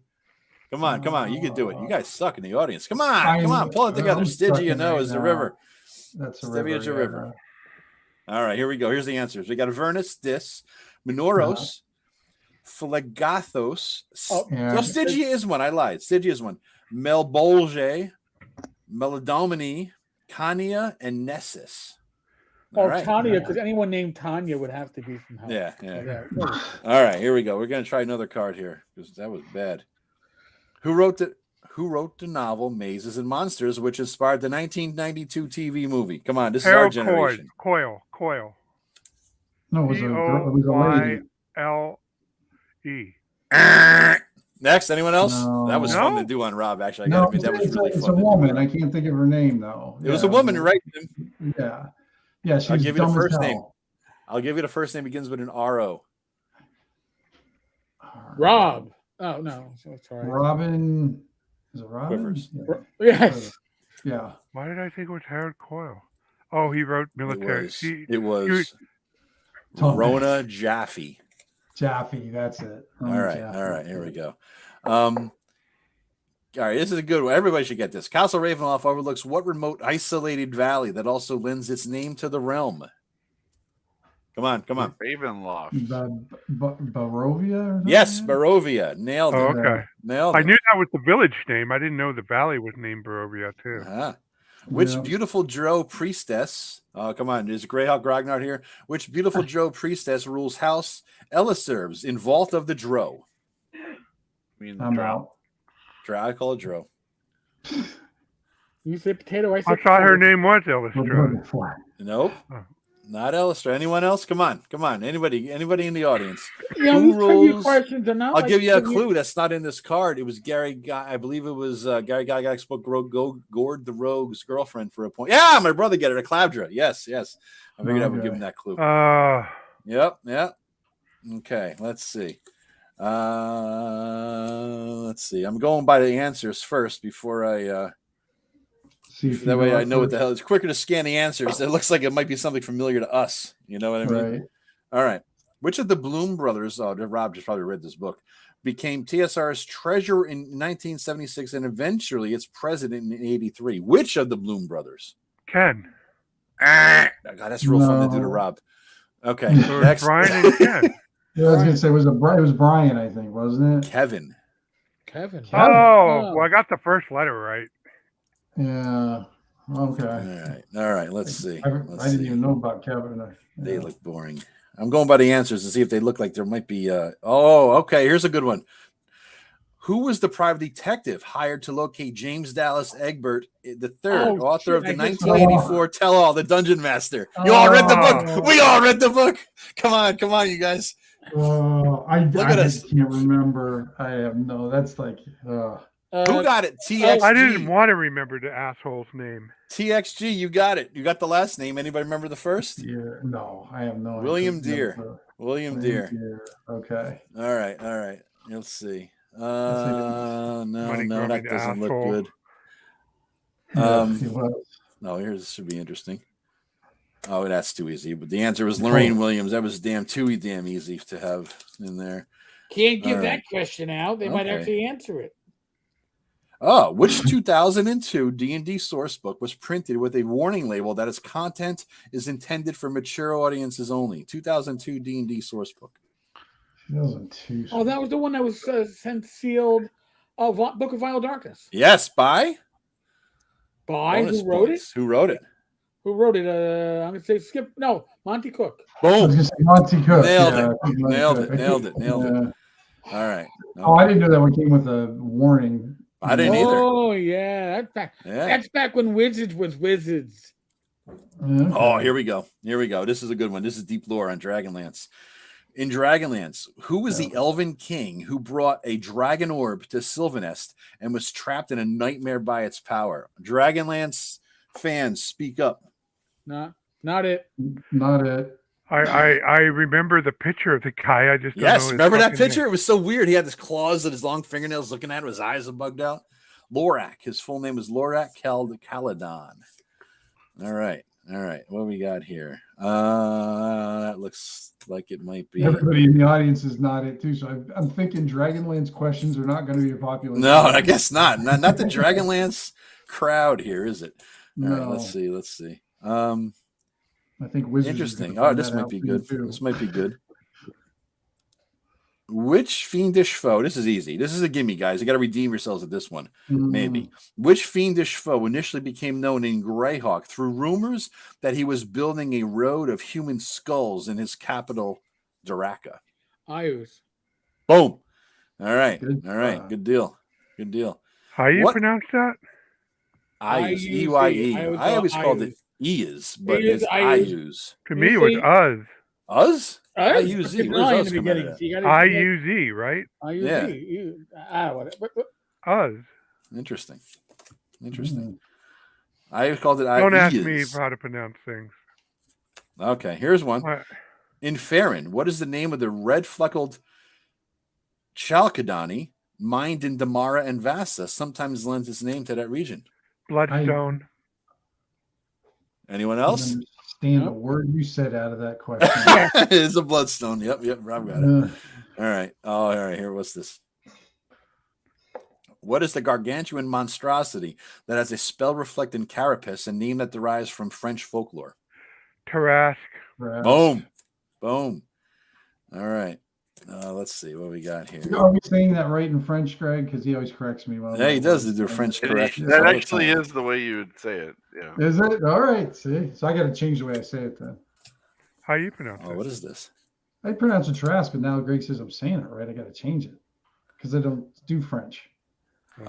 All right, here's a good one. Hey, my brother, get ready, geek.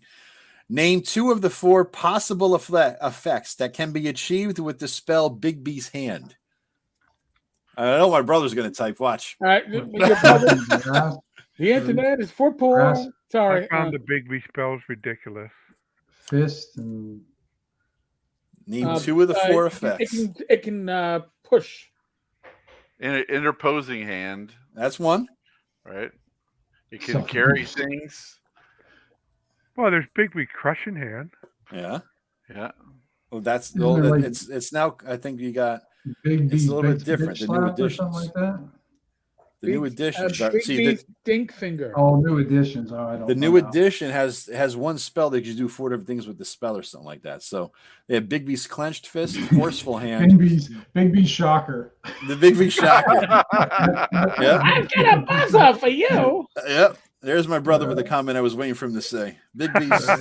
There you go. I'll let you. I won't read that. I already. I'm not. demonetized. I already said Big B stink finger. We didn't have to go any further than that.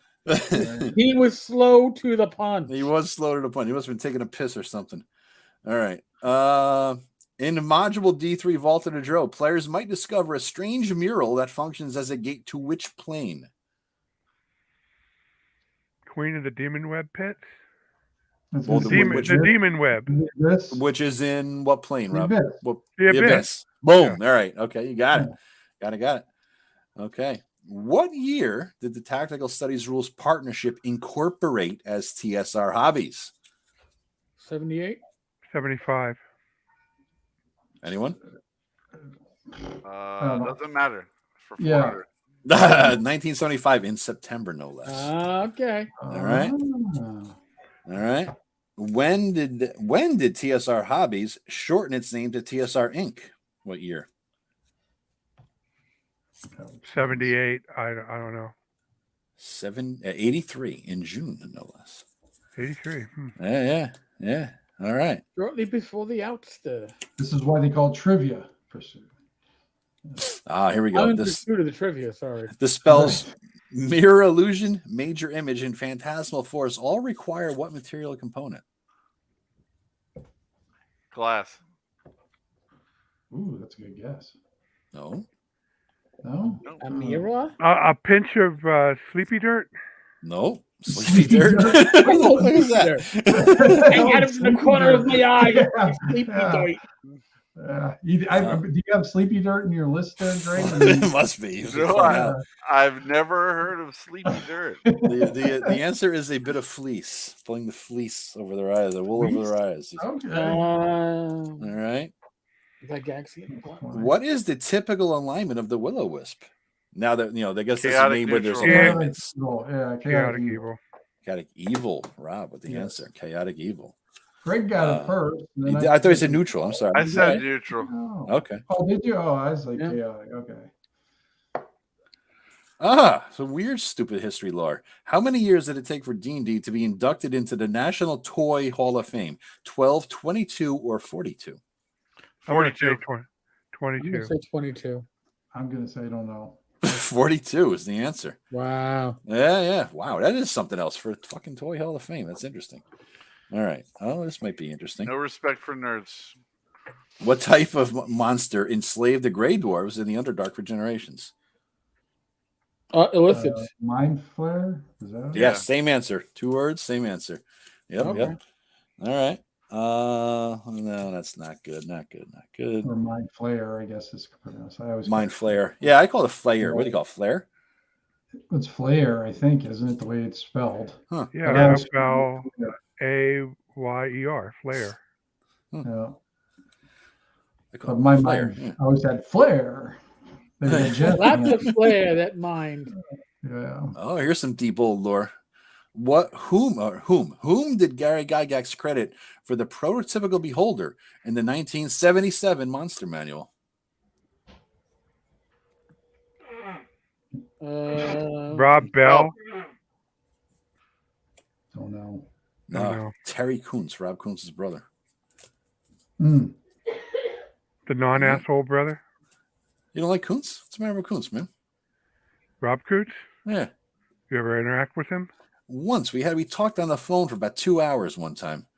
The It was phone. interesting. Yeah, well, it was Skype. I called the phone. It was like Skype on my phone app or something, and I that's could what see he him had. being more rational with voice. Very interesting conversation. I wanted to actually follow up with an actual interview back in the blog days, but we never kind of got the time, and I wanted to follow up on some stuff because I was kind of taking notes about what he was saying because he was giving me some deep shit, I still got the notes written down somewhere. I got to dig them out someday. It was just fun. It was just fun. I interacted with on message board. He had Really? a problem with a lot of people on the message board. He'd warned me about Zach and Raji. He says, "Don't hang around with him. Hang around." Like, No, this was actually OD&D discussion forum where it all went flaming down. Mm. All right. Here, name. What is the TSR product first released in 1978?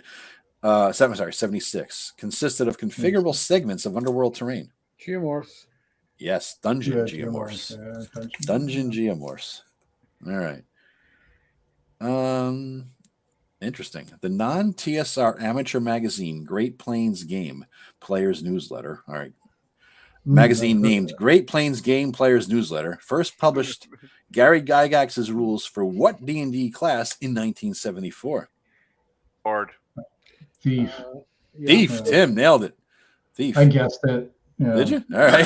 There's only 4 classes, right? I never. Yeah, what else I don't know. I figured that's the one they always left out. So I figured that would be it.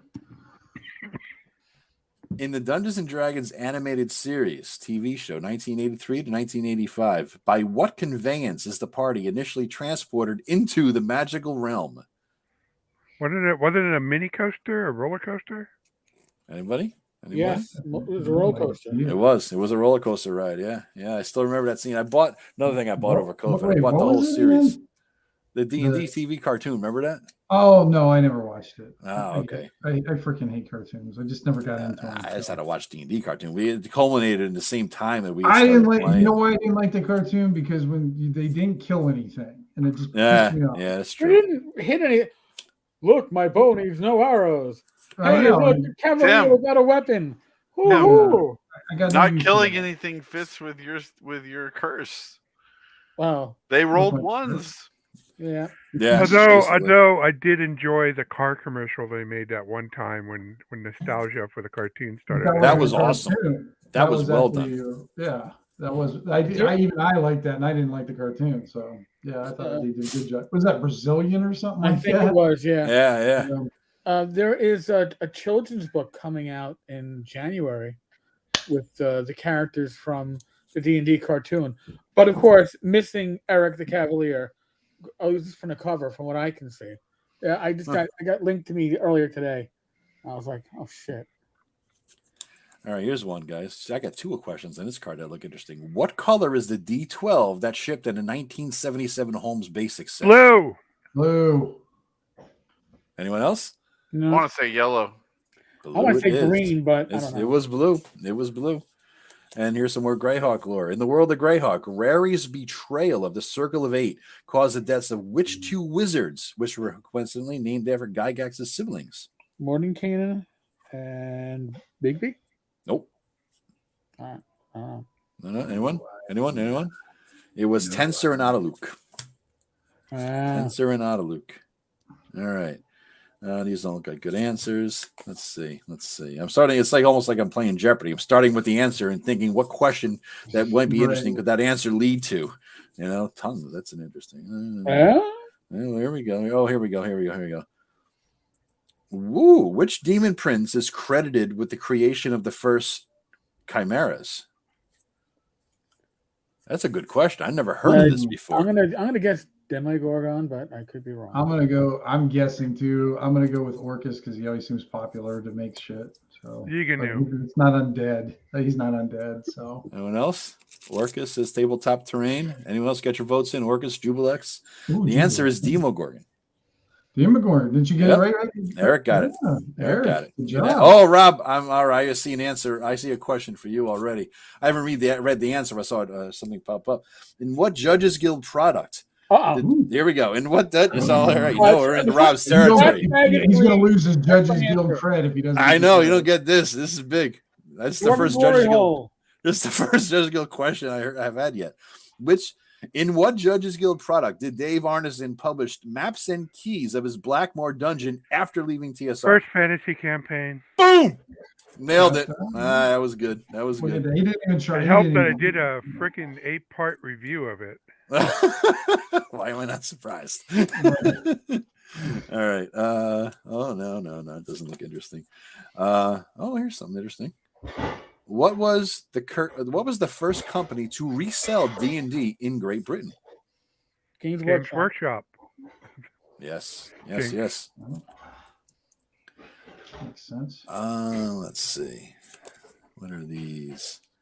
This is kind of fun. It'd be interesting to play. I get everything wrong just about because a lot of there was some newer stuff, but it's all right. What was the original retail price? Rob, do not go to your shelf of the 1979 Dungeon Master's Guide. Make sure Rob doesn't retrain things. $15. No, his price handbook was $12. How much? $15 for the DM, $12 for the player's handbook, $12 for the monster manual. Boom, for bonus points in there. All right. What we got? We know those well. Oh yeah, we got to save up a lot of paper route money. How many yards did I have to mow? Yep. Oh yeah. All right. In Critical Role, bringing it back to normal time or in these times. In Critical Role, the Dragonborn Arcan notoriously seized which artifact after temporarily aligning with Vox Machina? Vecna.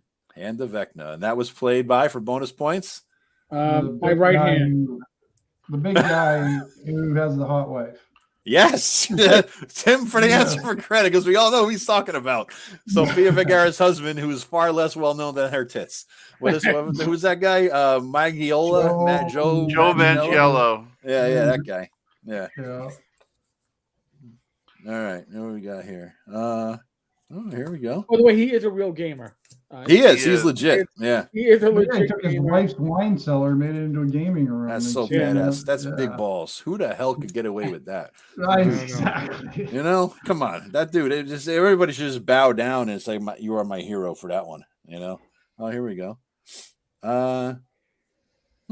In early issues of Dragon magazine, who serialized his fantasy fiction named The Gnome Cache using the pen name Garrison Ernst? Ernie Gygax? Yeah, no, I'd say Gary Gygax. Tim? I got no clue. I have no idea.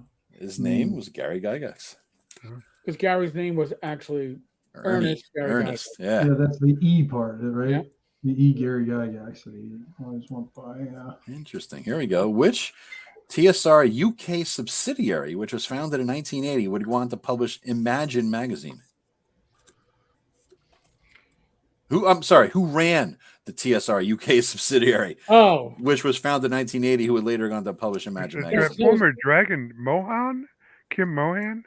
no, I when you say it, I'm going to know it because it's somebody who wound up going to Games Workshop either before or after with the TSR UK. Oh, it's the guy who's. Oh God, the name of it's the Fiend Folio. I'll give you the first name if you want as a clue. Ian, right? Don. I'll know what you say. Don Turnbull. Yeah. Oh, it's okay. the guy from Fiend Folio. Sorry. Yeah. Oh, here we go. And a basic expert, D&D edition, circa 1981. In which, here you go. In the BX thing, would you find the black pudding in the basic or the expert set? In the 1981 BX, Oh, to say where would the expert. black pudding be? Yeah, I'm guessing, but I'm going to say expert because of Expert because of its difficulty. right. Correct. Yeah, but it wasn't always balanced. But yeah, I'll say expert. We're probably wrong. You are correct on that. All right, let's see. What is this? What is that? Which company did Guy Gygax found after leaving TSR to publish games such as Cyborg Commando? New Infinity? Infinite Journeys or something like I that. thought it was like New Infinity's publication. Eric got it. New Infinities. You all kind of danced around it there. All right. They published Cyborg Commando, the worst game of the Right. But great Did parts he if you even want to know play how that many people game? died in I never nuclear played it. nuclear war. I have a hard time that Gary Gygax actually played a campaign with that game. Gary Sometimes you just gotta never publish. played with the rules as written, so I doubt he played with his rules. Okay. By the way, for bonus points, Kim Mohan was one of the other writers on that game. Oh, Really? let's see. Yep. He's one of the three partners. I forget the third partner that formed New Infinities when Gary got ousted. There's a couple here that are too easy and a couple here that are too hard. Like, I don't know what No, the fuck. well, that give could- us the two easy ones because. All right. All right. I'll throw you a bone here. British thing. What was the 19? All right. Here's some easy ones. All right. In There's a few softballs. Greyhawk, do the spells named after the wizard Rary affect primarily the mind or the body? I have no idea. Mine. Come on, that's an easy one. The dance one is it? Doesn't he have the one that causes you to dance all the time? No, that's Otto. Oh, okay. Oh, so- Rary's See, mind. it's not that easy. What I is it? thought that was easy. All right. No, All right. Yeah, here's an easy one. If you don't get this, you just turn in your old school card. If you attack with Ego Whip and defend with Tower of Iron Will, what rare mental ability are you using? Silence. right. Boom! All right. Yeah. Oh yeah, you're using the ability that nobody should have. Yeah. You roll enough, you'll eventually get it. I think it's me and my brother did. You know? Yeah, keep rolling. You know. Keep rolling. One more. I'll let you roll if you let me roll again. Okay. Yes, okay. sir. I rolled all 18s for my character. Only took me 15 million times. Oh, no, I just had loaded dice. Yeah. Who designed the Druid class, published in 1976 by TSR's Eldritch Wizardry? Was it Susari? No, it's Dennis Astaire. He wrote the spell for it, the Astaire's Chariot or whatever it was, but I don't believe he wrote the class. But I know. Actually, I've actually spoken with Dennis numerous times. I don't remember him writing the class, but he did write the Chariot. Anyone else? I got Well, Eric, you should have had to talk a little more talking and less drinking, because it was Dennis Astaire. Okay. Oh, He also did Bunnies and Burrows. right. All right. Who authored the 1987 Manual of the Planes and assisted Ed Greenwood in the development? Oh, and does you got to do with both? And assisted Greenwood in development of early Forgotten Realms products. Jeff Was it Grubb. Deb Cook? Well, Jeff Grubb. Jeff Grubb. Jeff Grubb, Manual of the Planes. Yep. He's my hero of the TSR days. So yes, Jeff Grubb. Why is that? I just love his writing. It was very good. I love He the made a Manual great of Planes. blog post gaming that was not even a gaming blog. It was like a life I blog. don't think I have that book, Manual of Plans. And then Jeff is my brush with like fame, where I fucking stepped on my Weebie and couldn't say anything. Here, the quick story is, we're at North Texas a number of years ago, and Rachel and I are going to go back to our home for something. We go to the elevator, and the door had just closed. And I hit the button, and the doors reopened, and there is Jeff Grubb, and I think I forgot who was with him, somebody else. And I see Jeff Grubb. I mean, I recognize the face, and I see the name tag, and he goes, "Eric Tenkar's Tavern. I read your blog." I did my Jackie Gleason moment. I mean, how many? And then the doors closed, and we're just like, "What the fuck was that?" I went, that. I mean, I didn't have that response when I met Frank Metzner or any of the other old guard. Jeff, I was like, So I've seen him since then at other conventions, and he'll walk by me and just go, "Yeah." I'm like, "Yeah, shut up." That's funny. All right, here we go. What unofficial supplement to D&D published in 1977 had to remove content on prismatic walls at TSR's request? Prismatic walls. Yeah, so they published stuff on prismatic walls, and TSR said, "Shut that down. It's our shit, asshole." Which thing published in 1977 had to take that out? Must have been Judges Guild related, but I don't know. I don't know which one it I would don't have. think Mayfair was publishing at that point. In 77, Mayfair would have 70. been. Yeah, no, it's too early for Mayfair. Yeah. It wasn't like Tree Press or something like that. No, Were there Heritage Models or? It was the Arduin Grimoire. Oh, look at that. Old legal drama. We're not up on old. They're up on the new legal drama, but not the old legal drama. All right. Oh, here. Oh, two one. It might be here. What is the term for the special mix of dialect, jargon, and code that rogues use to communicate with one another? Thieves can't. Boom. All right. Thieves can't, but they can. They can. They really can. At higher levels, they can. I had my Thieves Can't dictionary from Dragon Magazine. I actually. Yeah, I did too. I had mine too there. Yeah. Stapled it. Yeah. Yeah. Interesting. It's All not right. interesting if you don't share it. Oh yeah. What was the first D&D product to ship with a 10-sided die? This is fun. Top Secret. Oh, you know what? Yeah. It had to be Top Secret. I'm going to go with Top Secret also. 1981 basic set by Mulvey. Prior to that, players used a D20 numbered 0 to 9 twice as a D10. Okay. I never understood how that would even work in principle to roll it. I can't even figure it out. You now. just colored one side different. That's what we always did. You took a marker and one side was maybe red and the other one was a different color. What's high? Jim's Died Wimpy is like that. Okay, and then you roll it twice and that's done.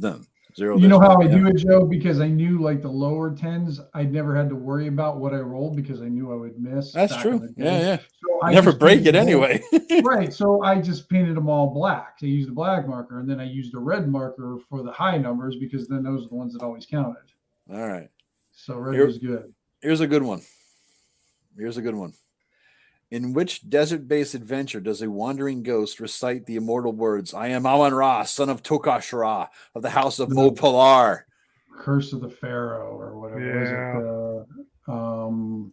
Are we just talking about Actually, I1 cover- or I3?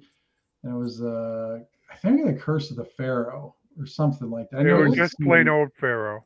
Pharaoh, Wasn't it like that I3. Tracy Hickman? Yeah. Yeah. So you even got the module right. Yeah. Yeah, I3. I3, Pharaoh. Yeah. Yeah. All right. And you guys went on that. We That's did your it. That's 5 why it's so interesting. Yeah. It's like, yeah, I recognize that. That was fun. All right. Here it might be good. Igawilv the Witch Queen crafted her wondrous magic cauldron with the help of what other legendary witch and archfey, her adopted mother? Baba Yaga. Anyone? Anyone else? Boom. Baba Yaga. It's his. I can't believe we still have 9 people watching with these fucking trivia. Yeah, well, questions. we're gonna have to end it soon. But Yeah. All right. One last question. One question. Yeah. What 1991 hardcover book compiled the D&D basic rules into a single Rule volume? Encyclopedia. All right. We'll end with an easy one so you redeem yourselves for those horrible answers, guys. All right. I mean, it wasn't bad, though. That was fun. Yeah. You have horrible answers. questions from what was it 2E, where you could like it would ask you like spell effects and spell definitions and Yeah. what's the range on a magic missile for a 5th level caster? It's like, oh fuck. Right. That Looks was like there's categories. I mean, I kept reading you guys the yellow, which I'm assuming is history, like the old, okay. yellow's history, and I think Right. blue is Blue is 5E. entertainment, or there's like green is something, orange is something. So yeah, I think orange must be monsters. Oh, okay. That's Hey, And Tim, the one do is you- treasure. Yeah. Tim, do you remember from Dragon magazine they had that AD&D quiz, and for like a month all of us were taking it and comparing our scores? Yeah, but everybody lied about their scores. I mean, everybody cheated on the test. So I didn't, they're all, I mean, most of us back then, though, I mean, there was such a limited amount of information. There isn't the expanse of editions and books. It was a little bit easier to have the monster manual memorized and yeah. I like that Tim was bitter even as a kid. What do you mean better as a kid? He's like, yeah, they were all cheaters and liars. Fuckers. All of us. It was how we did it. I wouldn't say Tim was bitter. He didn't suffer he never suffered fools. That was constant. Makes sense. Well, this was fun, folks. If you enjoy this, keep on top of Joe to make sure he does his weekly live streams and brings in some random guests. Because Rob and I had a blast. All right, it was a good time. We really did. And I am not so secretly trying to get like a Johnny Carson Letterman back live stream thing going. I could do that, but Eric, it'll be instead of doing it at 11 after your show or even 10:30. Yeah, I'm thinking 7 o'clock. I'm leading into you, man. You're 7 to 7:50, 7:55, and hey, you could even have like Bad Mike on one time. He'd warm him up for me, man. I'd be like, he'd be either rip roaring ready to go, or ready to fall asleep. I'm not sure which one, but I was thinking to myself, if I did Letterman, it'd be good. If I was the second slot, I could be Letterman. That way, we could start the debate of which of you, Bad Mike or you, is Carson, and which is Ed McMahon. So well, I as much as I love Mike, and I jokingly refer to him as my once a week work spouse. He's gonna have to be my Ed McMahon. He's the Ed McMahon. All right, Mike, you in the audience? Are you taking this shit? Come on, man. The sidekick. Well, that's okay. I was told yesterday that Mike is adorable. In the same sentence that you're both so adorable. You both sound so similar on chat. I'm like, wow, okay. Like I guess Mike really is like a brother from another mother. You do get along. You had a good style when you interact. It's good. Yeah, no, we do. That's because we worked at too many cons together. We worked in stables. When you're together with somebody day in, day out, it's like a radio car. Mm-hmm. As a cop, you really get to know the person, and you can kind of rip. Yeah, you sit behind a table, you got nothing to do with yak all day. That's true. Sell books and yak. Yeah. So. And what we do, we talk to customers. What do we do here, man? We're talking to the audience. Yeah. So, folks, huge thank you. Live stream was great. The interaction was great. Our next show with this group is going to be in 2 weeks, and we will be doing an OSR Christmas giveaway on that episode. You dressing as Santa? No, fuck it. Maybe I'll get a Santa hat. I'll get. All right. At least a hat and beard. Come on, man. Live it up. Well, we'll see. Well, but we're gonna do that, and then the last Wednesday of the month, everybody who is currently in our little chat here on the screen, including Mr. Jackson, is invited to talk and crit if they want to spend time. Could be the whole show, could be just a few minutes. Kind of a yearly wrap up for this channel. So we expect it to be like, holy cow, there's like 12. We maxed out StreamYard. It'll be a lot of fun. We'll get ground. What is the max on StreamYards? How many can you do? I think it's 10 or 11. 10? Okay. We'll see. That's when people complain again, like, I don't know who people are because there's no names. Yeah, there's no names. Yeah. Well, there's names on it now. All right. So I don't want to hear no crap. Folks, OSR Christmas will be kicking off in a couple of days. It's going to be on the blog. It's going to be on this channel. It's going to be in the newsletter. So, be there, be part of it.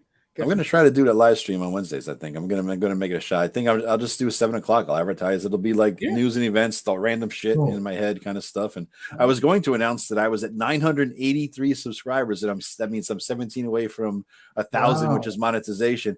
But it'd be hit refresh, and I went down. So I lost one. So wherever I was, fuck you.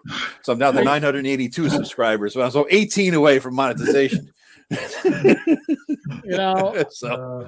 Not that I'm looking to make money, but hey, if I could get some beer money or something, or buy back a Kickstarter, I was all good, Yeah, no, that's what it's about. Because you're putting a lot of effort into your channel, Joe, and it's showing. And I'm trying. There's I got 3 big things related to RPGs that I got to get shit done. One is that I want to get the channel monetized so I could step back from the intensity of it, right? Trying to get it there, because I figure I got this gap of time now that I'm not running the game. Right. So then the other thing is in the middle of this, I'm trying to put together to finalize the 2E shit so I could get that rolling at the new year. And then the other thing is edit Rob's fucking book. So I got all these things I'm juggling, but Rob is not moving at the fastest pace as I feared he would be. So I seem to have time. It looks like, right, Rob? Oh, it's a rule book? Yeah. I'm still working on Into the Majestic Fantasy Realm. That's what I figured. So I got some time on that. So that's taking a bit of a back burner until after the holidays, I think. So I'll get all this out. I want to end this with monetization and also get the 2E thing done so I can start playing after the new year, There you go. Yeah. Folks, on the bottom of the screen, you see the Substack, Tenkar's Tavern at Substack.com. We have 111 subscribers right now. I'd love to see us get to 150 before the end of the year. 111? Holy shit. 111. This is where, and that doesn't, and people can just go to the site and not even subscribe. That just means that they'll get a weekly newsletter.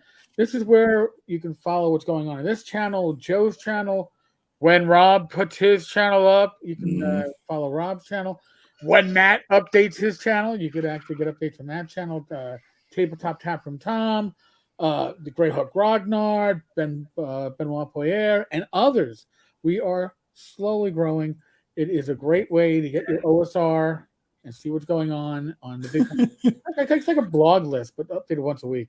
Oh, well, that's great. His final words in the private chat. I will never have a channel. So yeah. I see that. Yeah. So folks, other than that, those are the updates.